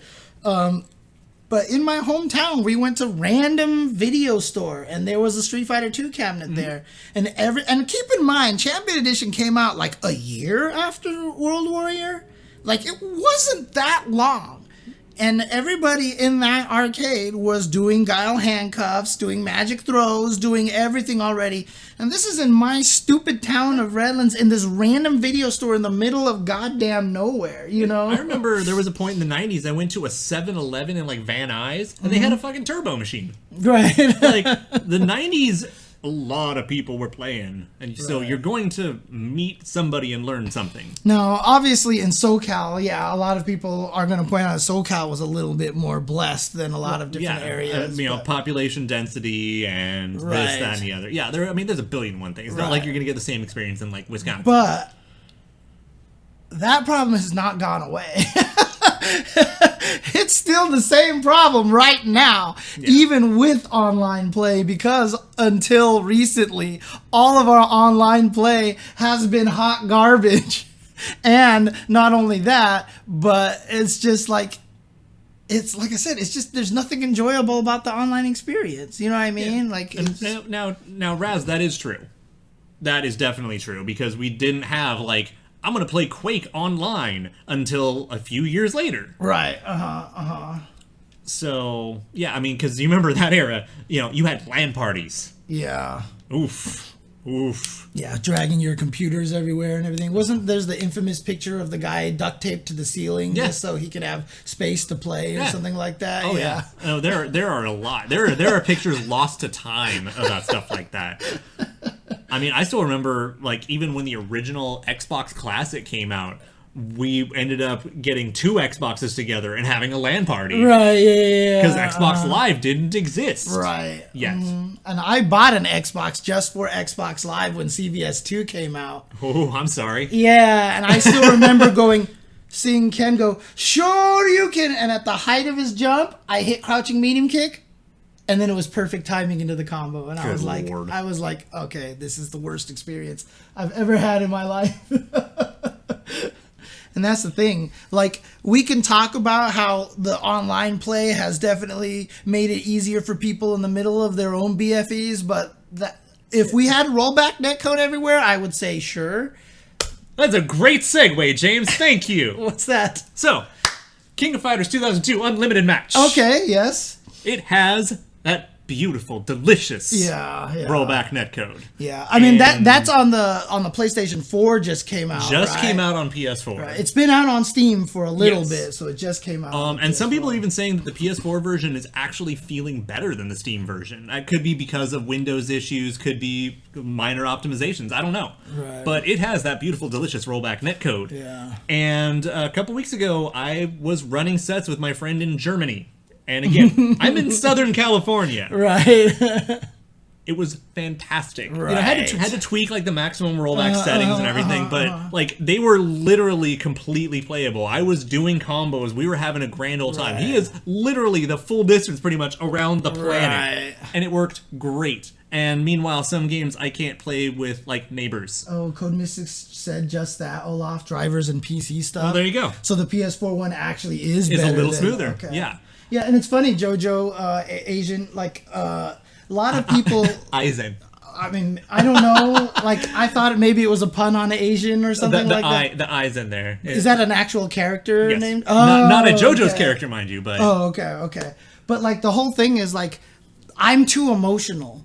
Like, I still remember at work, we were debating whether we should do some sort of functionality, and my coworker's like, calm down, James, calm down. And I was like, wait, was I emotional? And they're like, yeah, you're getting a little heated. Kind of worked up. And I'm like, I was?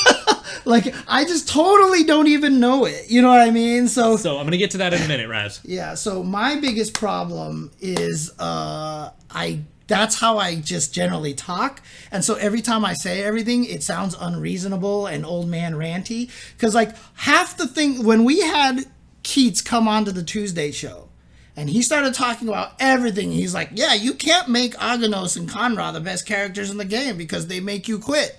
Like, I've argued that to Ultra David, like, my whole entire life, and David's like, you're crazy. I'm like, no, that's the way, Seth Killian says the same thing, and da-da-da. And he's like, nah, you're nuts. And then Keats comes on here, says the exact same thing. Like, yeah, and then David doesn't say anything, and I was like, God damn it, it's just because Keats is so calm and he sounds so intelligent when he explains this stuff. Meanwhile, I'm like, do you need like an emotional interpreter? Dude, I actually want I actually kind of want to do this now. I want to become a VTuber. I actually want to become a VTuber and stream with just an anime version of me that is super happy and smiling. And so when I'm yelling and bitching about like the tears and like how Lucia sucks, it's just this super happy me going, God, I hate the stupid character. I think it would actually be kind of hilarious. I think you would probably have universal support for this. Yeah, I need the Obama. Business cat. I basically need something like that right now because, like I said, I get super frustrated and upset, and not in a way that's entertaining because that's how emotional I am. Yeah, but if people can't see the red in your cheeks, then it's going to be a little easier. And if it's actually just a super happy looking, like ridiculously twinkling eyes, twinkling, like the rosy cheeks, and he's just like got the biggest grin, and it's like all the profanity coming out of its mouth, you know? It's bushy. Yeah. I think that would be hilarious. So, and I don't know. Yeah. Yeah. Actually, I don't even comb my hair anymore. I've given up on that now. Just let gravity do the rest. Yeah. Although I do have combs everywhere I sit now. I have a comb everywhere. It's for the cats. It's really not. Dude, you know what the grossest thing is? I mean, I don't know if you want to see this, but it's disgusting. I mean, is this safe for the stream? No, I mean, it's safe for the stream, but like I sit here. So the reason why I have a comb is because on Olaf, Mike knows this, is that I've gotten into the habit of brushing. Like I just like run my fingers through my hair because I just like to pull out the tangles and stuff like that. And it feels good. You're like, oh. Yeah, and it feels good. But also at the same time, though, I end up pulling out hair by accident sometimes. So I'm just sitting here and I do this while I sit here at this desk all day. And I'm always sweeping it to this side, right? Yeah, now I'm just gonna probably stop. Just point to that on the ground over there. Oh, yeah, you've got a third cat now. Yes. There is a gigantic ass. Like one time I looked down there and I was like, that is the most disgusting. And I started like sweeping it up. Like that's like half the size of the previous one that I found. And I was like, oh my God, it's because I sit here and do this. Yeah, you should probably stop. All day.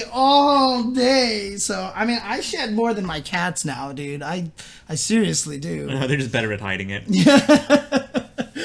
Oh, man. So anyways, KOFO2UM. Sorry, yeah. Rollback netcode. It's amazing. PS4, you should play it. And or I won't say every, but the 3 predominant regions of game releases all have their own physical versions and collector's edition box sets. Yeah. All 3 of them do have one with the Neo Geo Shock box, right, which is freaking awesome. And you could totally go ahead and bring up a browser and show them off if you wanted. Okay. So America has the limited run.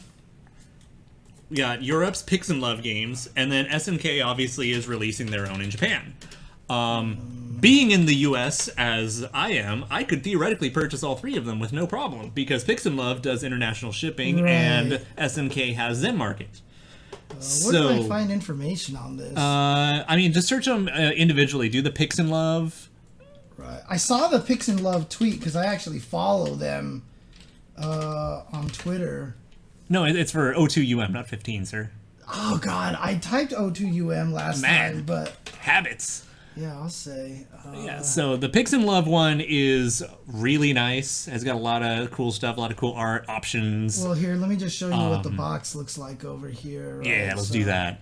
But I got to admit, though, I really want the Japanese one. Because it comes with a little trinket that just warms my heart in a remarkable way. But first and foremost... Yeah, I mean, this thing comes in that nice little Neo Geo box. Yeah, the Neo Geo shock box is freaking slick. Always is. I mean, the thing is, like, if you don't know, you don't know. But this is... So the Neo Geo was the console that came out and was super expensive. Well, because it was arcade perfect. It was arcade perfect. But, I mean, there was a lot of, like... Having done a lot of research, it was definitely overpriced for what it was, to be honest with you, because their cartridges are like, like SNES cartridges and stuff like that were like 16 megs, 32 megs, that was the most you could get. But like these Neo Geos were like 400 megabyte games. But they were also this big. Yeah, but that's also because they didn't do any optimization. Yeah. Well, I mean, again, they were so the interesting thing is that they are literally the same as the arcade ones, right? Right, Different casing and everything. Yeah. But they all came in these boxes. They came in these shock boxes. Super here. slick. So yeah, so they were the actual cartridges from the cabinets, but if they had actually like optimized it, the games probably could have made them a little smaller. Yeah, smaller and a little more cost effective. But yeah, that's what this box is for those of you who are unfamiliar with the history, I guess, of the way that the Neo Geo games came in. So what I'm going to do is go to the actual Pix and Love Twitter here. Yeah. Because I think that's just easier. Or, I mean, theoretically, I think you can actually go to the SNKronize Twitter, because I think I retweeted one from each country. Oh, did you? Okay. I do believe I did. Okay. And we can scroll down a little bit. So, so here's so there's the limited run version. Alright, let me do this really quick. Yeah. Actually, let me just throw this over here so you guys can see it like this. So that's the normal box, just the PS4 box. And voila. Including, I do like the fake Neo Geo cartridge. I thought I think that's a cute touch. What is that? It's a literal fake. It's just it's a fake AES cartridge. That's just all it is. It's just a cute little prop, so that if you want to keep your PS4 game in a PS4 collection, you can leave that in the shock box, and it fits perfectly. And it's like it's a 1-to-1 scale model, basically. Nice. It's super cute. And they've got the cool art and everything. So this came out yesterday. Then. No, the pre-orders went up yesterday. Oh, okay. You can purchase it. This is limited run games. Gotcha, Yes. gotcha. Okay, So that one's limited run. Right. And then there's the Pix and Love set. Yeah, this is the art book here that I saw. Art book. Earlier. They have the different packaging for the soundtrack, which I think is really nice. Which region is this one? This is the European one, but is still available okay. here. Because Pix and Love, fortunately, does do international shipping for orders, so you can still theoretically buy that here. Right. But there's not like... And this is the same thing, but with just different angles on all the pictures and stuff. No, because it's also, that's the super duper deluxe edition where you're kicking in extra money to get that giant, like, 3-foot aluminum print. Right. Okay. Which is super cool. And the more you like Nameless, the more interested you're going to be in that. And then I think we can go down one more tweet. I think I retweeted the SNK one. It's in the SNK online shop, but I guess... Oh, yeah, that would be it, I believe, right? This one right here? No, the next one down. This one? Yeah, the other one is something I care about, but is not the right one. Not this one, right? Yeah, okay. should be that one if you... Okay, no, that one's not necessarily the exact one. That's not the box set. That's more other promotion for it. Their site has it, but I guess I didn't retweet their tweet for it. Okay. But they have the box set that comes with a desktop recreation of the Neo Geo arcade signs. It is the cutest freaking thing. Is it... Let's see... I don't see anything. Just go to the L icon there at the top, or even the P. okay. Yeah, try that one. Okay. It should be their newest stuff. There we go. Oh, this there one we go. right here, So right. go to the one to the right of that. Oh, the right of that one? Yeah, that one's just the normal. That's Shockbox and game only. Okay. This one comes with an acrylic standee of an arcade machine and that little desktop lamp that's a recreation of Neo Geo arcade signs. Interesting. Okay. And I love it. I want it so badly. And so yeah, they've got their like 5 different box sets And as then well of this varying. thing here. Yeah. Oh dang, the yeah. giant frame Actually, if you print. look down here, like Yeah. this is Then the, you get the Unga box set, yeah, which is here's- all the here's things. Everything is in here, including a big old painting here. Yeah, as well. I that- just spit in my cat's face, and she was like, "What the hell Devil was that?" that? Yeah. So yeah, if you like O2UM, you should consider picking up one of these physical editions because they're freaking awesome. Just saying. Yeah. So for the SNK online shop, they don't ship internationally from there, but you can go to Zen Market to make your international purchases. Right. Which is something I am in the midst of doing. So pretty soon I'll have a review for all that coming up to tell you how my experience with Zen Market was. So stay tuned. On the other hand, if you want to do me a tiny favor, just to make me feel better, you go back to the Twitter screen right there and just go to that post. Down. That one. This one right here. That's the okay. one. What's on here? Here. The SNK online shop is also running a little promotion where if you start spending money, you get basically rewards points to exchange for other cool stuff that's not normally for sale. Okay. And right now I'm seeing if Zen Market can actually handle running those as part of orders. I'm literally in talks with them about it. If not, well, nuts to us in the West, but look at this cool stuff. Oh man, I'm on a Samurai Spirit shirt. And this is the one that gets me, is the blind acrylic sets. This is the 3rd one they've run. Oh, is that what this is basically? Yeah, that's the stand that it actually comes on. It's Yeah, the People yeah, of yeah, Esaka yeah. set. Okay. I've been actively hunting for some of the figures from the previous sets, and so there's a new run of those too, which looks like it might contain an Ash for those who are interested, because they've shown the silhouettes of the 9 varieties. But yeah, so I love little blind figures and stuff like that, and it's very dangerous for me. Yeah. But yeah, so that's what a lot of the merch of the past week in SNK's announcements has been, and then they show us Joe. And then they showed And us then they Joe. showed us Joe. And they showed us Joe, which I'm still confused by. I think the entire next of like 7 days is just gonna be us sitting here like shaking our heads and looking into the distance, trying to process what just happened. I mean, it was a nice way for them to throw us off, or to let us know that they're not going to have everybody in the team orders. Yeah, Right? yeah. It's either they're telling us they're not in a team, or they're really proving that shatter expectations, because our expectations mean nothing right now. Because like if Iori and Joe are really on a team, there is no one who would have predicted that, and there is no way we can actually guess who the 3rd character is, because they've just thrown it all out. I think it's funny that Cohen is talking about what VHS tapes cost a long time ago. My parents owned a video store, and so for non-retail price for we can get them for cheap. Like nearly at cost kind of thing. We're $65 for a movie. So every time you bought like 4 copies to rent, that's why you had to rent. Like if you rented a $65 movie after tax is $70, you had to rent that thing for a month at $2 to get your money back. And it was really, really hard. You don't understand, Katy Perry. It's like not even close. Like, you didn't buy movies back then. The movie industry didn't think people wanted to own movies. The only ones they sold cheap were Disney films, and if a film was particularly hot in the box office, like Batman.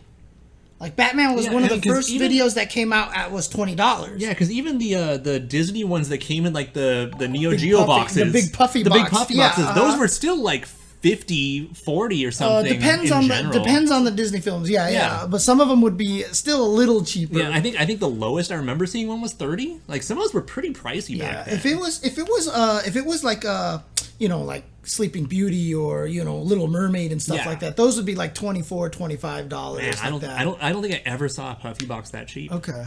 I mean, my memory is obviously going to be a little fuzzier from back then. No, yeah, my parents grew up with a video store, and then they opened a second one, and then Netflix and Blockbuster, Netflix, and Suncoast. Redbox basically just destroyed everything. So, and that sucked. So, but man, yeah, it was hard to survive running a video store like that. I mean, back when obviously business was great, because the thing is, when a movie came out that was hot, right? Like everyone wanted to see it. Yeah. So but that also means you had to order a bunch of it. Right. And so that actually hurts you. So you had to figure out how many to get. You had to think about it. People would reserve it every day so that the movie would come back, and the next day you would automatically reserve it for the next guy. Which also ties into Be Kind, Rewind, or Get Charged. Yeah, and also bring the movie back by this time so someone could actually rent it at a decent time. So, my parents are paying like $70 to the tape. So like a brand new movie comes out that's super popular, 4 copies. You bought 4 copies to rent, and like 100 people want to see it, right? And so what happens then is like, oh, well, then you can't get it at your store, so they're going to go to the other store to see if they can reserve it there, and da-da-da-da-da, and all this stuff, and it was just... Yeah, I mean, I remember even like when I was younger, Blockbuster, new games and new movies would have a different rental price than anything over 6 months old. Right. Because of shit like that. Yeah. My parents' store was always, new releases were this much, and then everything else was a cheaper price, basically. And it was... Like one of the oh god, it's crazy. I still have dreams about my mom and dad's video store all the time. It's funny. Yeah. I always think about that. Like it's imprinted. We were free labor. Oh yeah. Basically, we Oh, were yeah. definitely free. Oh labor. yeah. Like there's no way around that. But yeah, it was so funny too, because when Netflix started up, my parents still had the store, right? And you could rent the things, and then it became a streaming service. And my dad was like, "What is this Netflix?" Da da da da. And like whenever basketball season would come around, when the Lakers were really popular, he'd be like, "Hate basketball, basketball," because they would take away our business and stuff like that. Now that my parents have sold the stores and they're retired, and they started loving watching basketball, and my dad uses my Netflix account. Oh, yeah. My dad is always like, "God, what do we do?" Like my mom and dad are like, "God, basketball season's over. What do we do?" And then my dad's Netflix would go bad, and he'd just call me. He's like, "What do I do? I can't get the Netflix working. Help me get the Netflix working." I mean, that's the thing, is that like it's no longer a threat, so now I can be a friend. Yeah. Yeah. Exactly. Where did all the tapes go? To the people Storage who units. bought the store. Oh, your tapes. Yeah, Yeah. that, and if you go to my dad's house, so you know how my room downstairs, I have the bookshelves full of like triple the amount of shelves. No, Probably more. quadruple or quintuple the amount of shelves.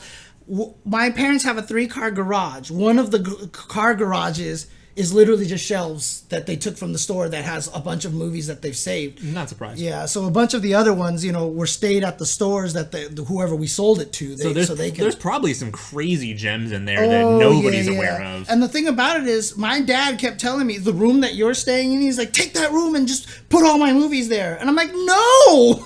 You're gonna pay me a storage fee? Yeah, I know. I was like, why the hell would I do that? He's like, when we pass, you have to keep all the movies and everything and find a place to put them. I'm like, dude, you've been to my place. You know how little storage I have here.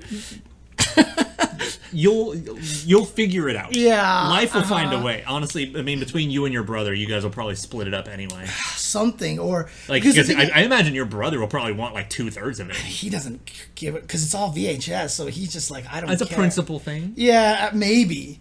But, like, the funny thing is, like, the whole time is just, like, my dad is always like, "Oh, yeah, you need to go and keep all these things and da-da-da-da." And I'm like, I have nowhere to put these things. He's like, just, you have that whole room downstairs. Like, why would I take that room? One, I mean, obviously, I'm renting it out. That was the studio at the Yeah, time. that was the studio. Yeah. And I was like, and if I'm going to turn that into storage, I will turn it into storage for all of my video games.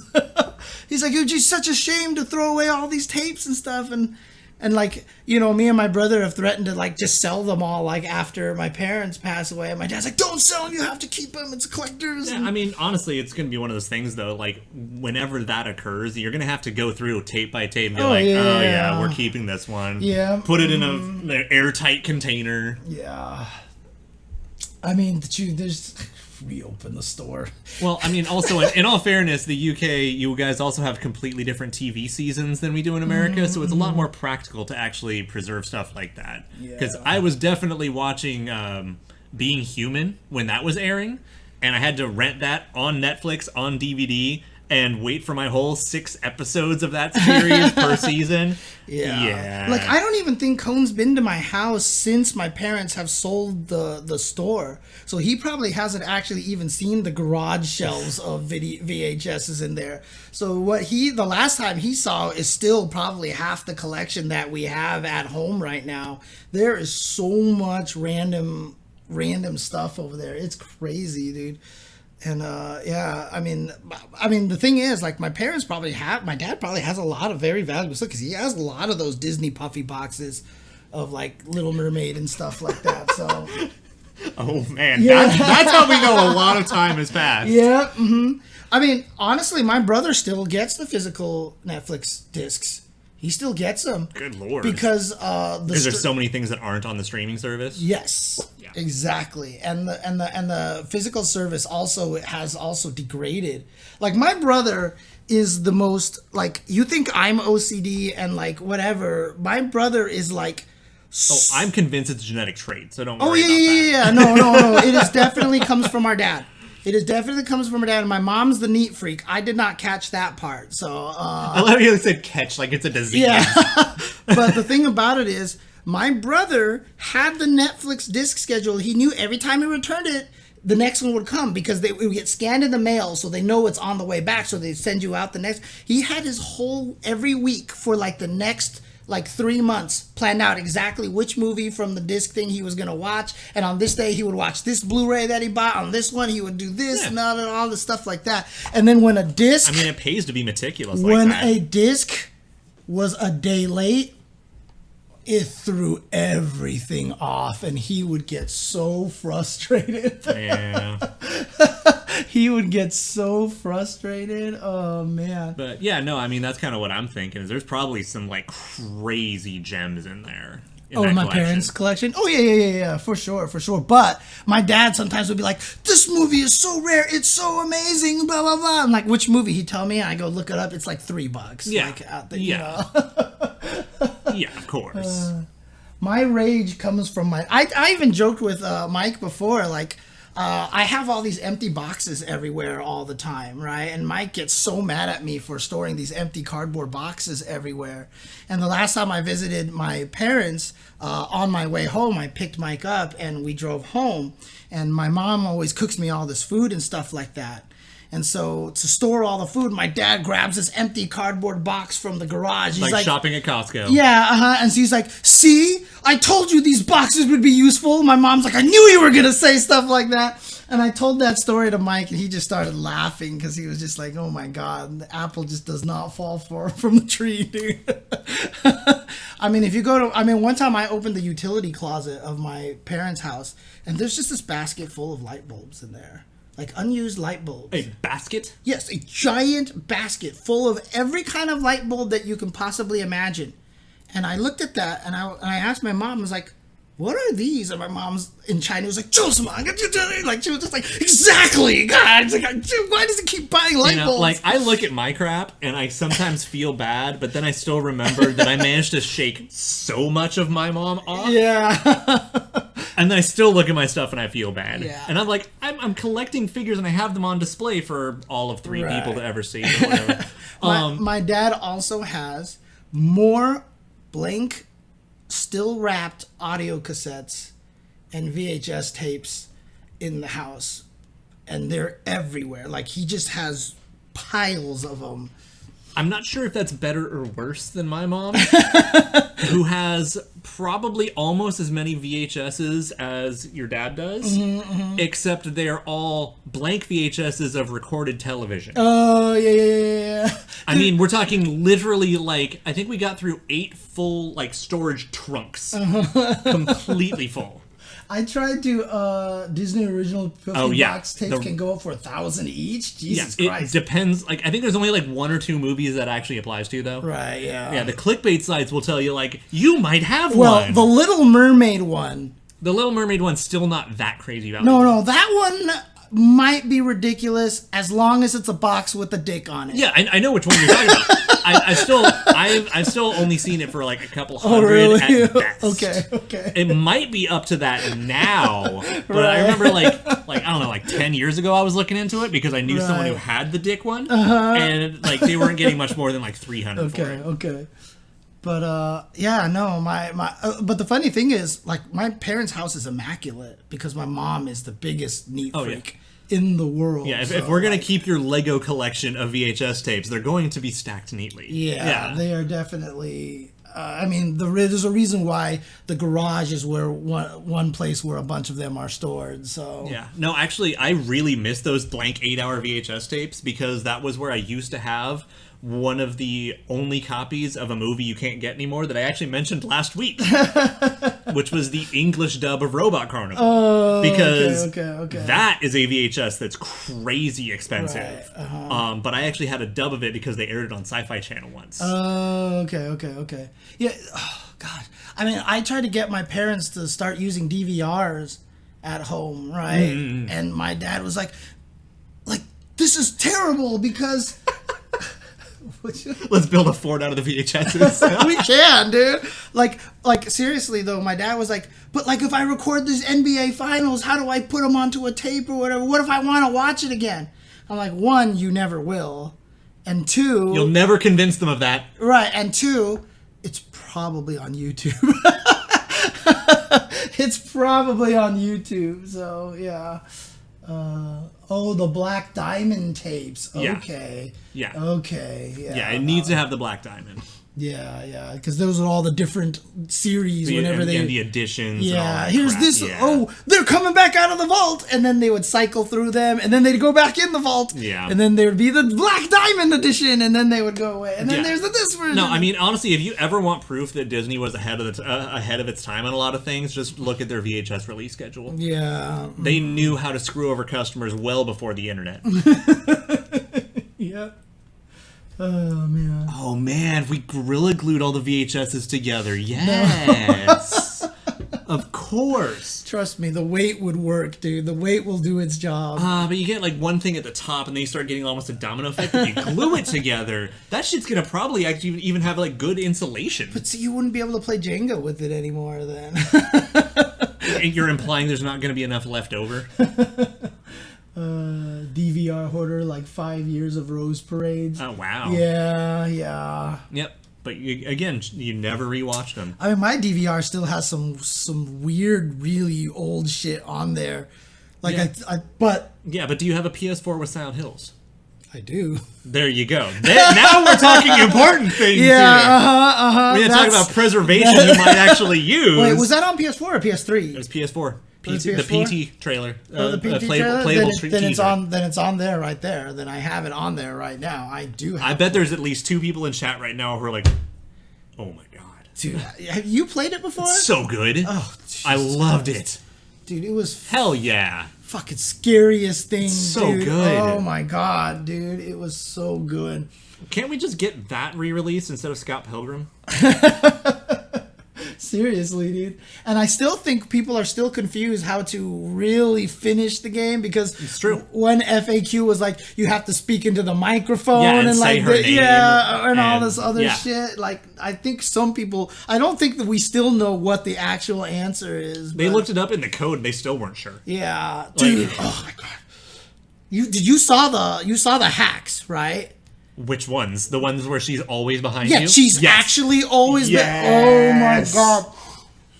Oh my god. Like, that made me feel so uncomfortable That made me feel so because the fact that like what functionally, if you did everything perfectly, it's like what a 20-minute, 30-minute demo is a better horror game than almost anything we've gotten in the past 20 years. Yeah, because the craziest thing is there was one thing that people would be like, oh, you could catch a glimpse of Lisa if you walk with your back to the door and go through the door, and you'll see her briefly, and then it's like really scary. Now we know why, because she was just there, and it was just the way the cameras worked. She's just always there. And that's why you'll sometimes hear random like noises or see random shadows and shit. Like, oh god, Jesus, that. Yep. When I found that out, is it only 200 now? Because that shit was over $1,000 for a while. Oh, is it? Just selling a PS4 for having PT on it. Probably because so many people have preserved it, and probably they have figured out how to like hold on to it and run it on PCs and hack it or something. I mean, there's someone who has just gone out of his way to just recreate it in another engine just to have the full scope of the effect. Like he's just the people are just trying to reproduce it just so anyone can try it. Right. Mm-hmm. I gotta wonder. Oh, you got a copy of Haunting Ground? Nice. Do you think what would be my most expensive game right now? I mean, I have some of the gold cartridges of the old like Legend of Zelda, and I would need to sit down with you to really have an idea. I mean, do you have a copy of Haunting Ground? Because that's up there. Radiant Silvergun is probably one of the most valuable ones, because I also have the spine in it too. Yeah, I was gonna say a couple of Saturn games might be up there. I'm trying to think. There's a couple others. There might be 1 or 2 GameCube games, maybe. Wait, what are you talking about, Caramel Jenkins? What are you talking about here? What did I say that triggered that? Oh, yeah, the Gold Card Zelda. Yeah, I still have that. So, I have a bunch of really old stuff. I'm sure there's a couple, like, you might have 1 or 2 really good NES ones. Yeah, but they might not be in great condition, though, so... No, Radiant Silver is $240. Yeah, it's $240. It's okay. Some of the PlayStation RPGs, maybe. Like, if you have any of the Suikodens. Oh, I never got into Suikodens, no. I remember like 20 years ago, one of them was like $300. It was something stupid. I wonder how much those Beatmania games are. The PS2 Beatmania. I guess, like, most of them aren't worth much, but then there's like 1 or 2 of them, like Gold or Empress, that are like 3 times the price of everything else. Yeah. Because I remember the first time I had experienced the PT demo was... I didn't know what it was. People were talking about it, so I just started watching a video of someone playing it. And I watched about like 3 minutes of it, and I turned it off. I couldn't watch any more of it. I was like, no, I can't do this anymore. So, yeah. Yeah, that sounds right. But yeah, it's probably something in your Saturn collection. Yeah. Oh yeah, probably. So. But even then, I mean, like I don't have any crazy shit like the World Champion Nintendo cartridges and shit like that, which are like thousands of dollars at this point.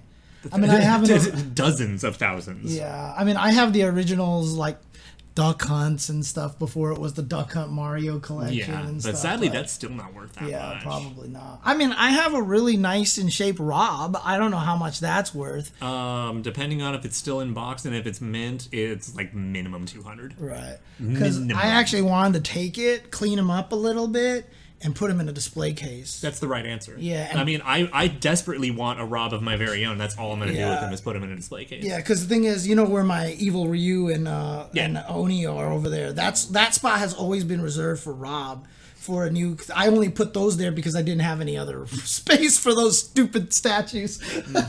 They're cool statues, but they're gigantic. They're ginormous, so... Yeah. No, funny enough, right now, I'm actually trying to get rid of my valuable games. Really? Yeah, because I want to use that money to put towards, like, buying Neo G games. Yeah. Oh, man. Yeah, being a collector is tricky. This is the reason why I don't look up anything. This is why I don't look up anything, because I don't want to... yeah, you don't want to get tempted to get rid of it, kind of thing. Yeah, because I know you're not getting rid of it. Futurama? How much for a decent conditioned Rob? I don't know. I don't know how much last time I was looking, if it was like just loose out of box, it's still well over 100. In box, you're probably going to get 200, if not more. Yeah, okay. And it's a matter of how good the condition is and how complete they are. With box, $250. Are you just sitting on price charting? Yeah, I think that's what Hirokun is doing. He's doing somewhere on eBay or something like that. So, I mean, I do have the original box, but like I said, I'm not selling that Yeah, Rob. no. I'm not selling that Rob. I mean, I actually legit beat Gyromite legitimately the way Why? you're supposed to, because it was challenging. It was fun. It was fun that way, and it was just such a cool concept, such a neat concept. Fair enough. Oh, okay. Dude, I have a friend who actually sells all sorts of random shit. Like, he'll sell pamphlets that he obtained from, like, E3s from, like, 20 years ago and shit like that. Right now, I have been struggling with myself to not drop like $5 just to get the original instruction manual pamphlets for KOF patchy slot games. Like, they're not expensive, but it's like, it's literally a sheet of paper with the cover art. Like, do I really need this? Dude, you know what me and my brother and my dad used to do? Because we used to rent Nintendo games. Right? And so we would actually take their instruction booklets, and we had a photocopy machine, and we would photocopy all the instructions and cut them up and make our own instruction booklet to rent out. Yeah. So we wouldn't damage the original that's one. the smart shit right there. And then at one point someone was like, you know, that's illegal, right? Because it's technically copyright. And we were like, whatever, dude. Yeah. I mean, but as a result, I have a shoebox at home full of Nintendo instruction booklets. oh man, we need to have a conversation apparently, because I'm sure there's one or two of those I'd be probably interested in. Yeah, I actually went through that closet the last time I was home, and that's where I found a lot of like really old shit, because I was looking for something in particular and I couldn't find it. But dude, I found some shit that means nothing to anybody except me and my brother. But that is also where I found my They Might Be Giants villanelle that I tweeted to They Might Be Giants, and they retweeted, which was super awesome. So I was really happy. Yeah, and so fun fact, I don't know where my disc of Project Justice is, but I found my case for it. So I'm like, I'm called up my previous roommate. I was like, hey man, did I leave Project Justice with you? He's probably looking at it and was like, no, you didn't. Like, just check your game collection and see if you have 2 copies of Project Justice you can't explain. That'd be great. I can definitely sell the instruction booklets flashy flash, but again, because I'm the kind of person that probably would have bought them all, I'm probably not selling most of them, because I get stuck on things like that. My FF6 notes, I have the FF6 notes somewhere. Actually, I think I have those downstairs. And the thing that I was actually looking for might also be downstairs in the same location in my closet, which was, I was trying to look for the flyer for the 3rd Southern Hills Golfland tournament ever. Aww. Like, it literally says the 3rd tournament, and that was the one that Tomo and Tony passed to us when they visited our arcade, when they were circling all around Southern California to beat everyone's asses to tell them about Pico Rivera, basically. So I have both of my Final Fantasy VI players guides. But yeah, my brother actually mapped out the Velt. Like, he mapped out the order of all the creatures that could show up and the exact cycle. And every time we ran into a new monster and leapt on it, he would know where to add it. And so he had the loop of it in there and everything. And dude, we had some crazy notes everywhere, dude. My brother and I were the team that I would play and he would map. Like, I could pull this out right now because it is downstairs. Like, I could show you my brother's Metroid map, Nintendo Metroid map, and it is so accurate. It is so accurate, and he just drew it out as we were playing. Yeah. And then he finally then went back and drew a full one, like, from all the stuff that we gathered and stuff like that. So we even on graph paper almost drew and colored the entire Zelda 2 overworld. Like, at one point in time. I still have most of those. One that I'm most sad about is I had a Section Z map, and I lent it to someone, and I have no idea where it is now, and I'm really, really sad about that. All right, I'm gonna have to just do a stream where I pull this shit out. Yeah. Like we'll not do it during one of these SNK streams. Yeah. We'll just do an old like an old people chatting stream one of these days. Old Sounds people good. chatting stream. Yeah. But I think this might be a good time to wrap this one up. Okay. But yeah, sorry, we get into old man talk all the time. So, All the time. but it's fine. Like, we're at the point now where we almost should have a dash cam for how much we impromptu do this. yeah, I know, right? should be part of the other podcast we were trying to start up, right? Well, I mean, at least we have this, like, that forces us to keep a weekly schedule. Yeah. That's one of the other benefits of the weekly SNK reveal. I mean, David had an SF5 tier list that he put together with his stream. Lucia's on the bottom, dude. Like, she's down there, dude. She is not a good character, dude. I'm Take it easy, JoJo. telling you, man. I keep having people trying to argue to me that Lucia is actually a decent character, and I'm like, I might not be good with her, but let's just look at the tournament results. That actually is an excellent question that we should consider. What's that? Oh, I'm actually going to probably just do that with David tomorrow. Okay, on that makes more UltraChenTV. Okay, I'm probably that makes going to just sense. do that with UltraChenTV. What time does that air? 9 a.m. Awful. All right. Yeah, so I'm probably going to do that, then go to sleep, then Yeah. wake back up, and then we'll see what happens. Yeah. So, yeah. But I'll probably do that with David tomorrow on an UltraChen stream. So perfect. It's probably easier that way. And probably wiser. Yeah. So, okay. But, all right then. I guess that'll be it for the day. Before we go, let me do this thing again here. Thank all the people who have supported the stream over here, including Sarah Death. Thank you, Sarah Death. Sorry about no SoulCal distancing on Monday. I was not in a good headspace that day.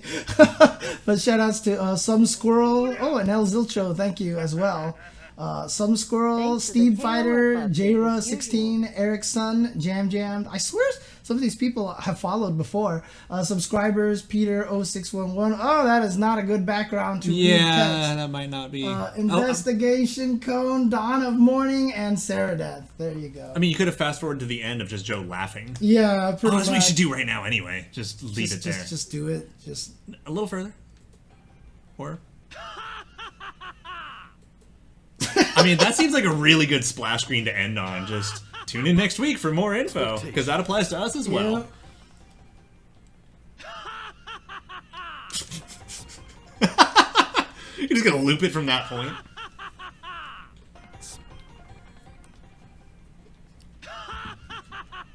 Hang on, I have to remedy this a little bit here. Let me do one more thing here. There. Oh noes.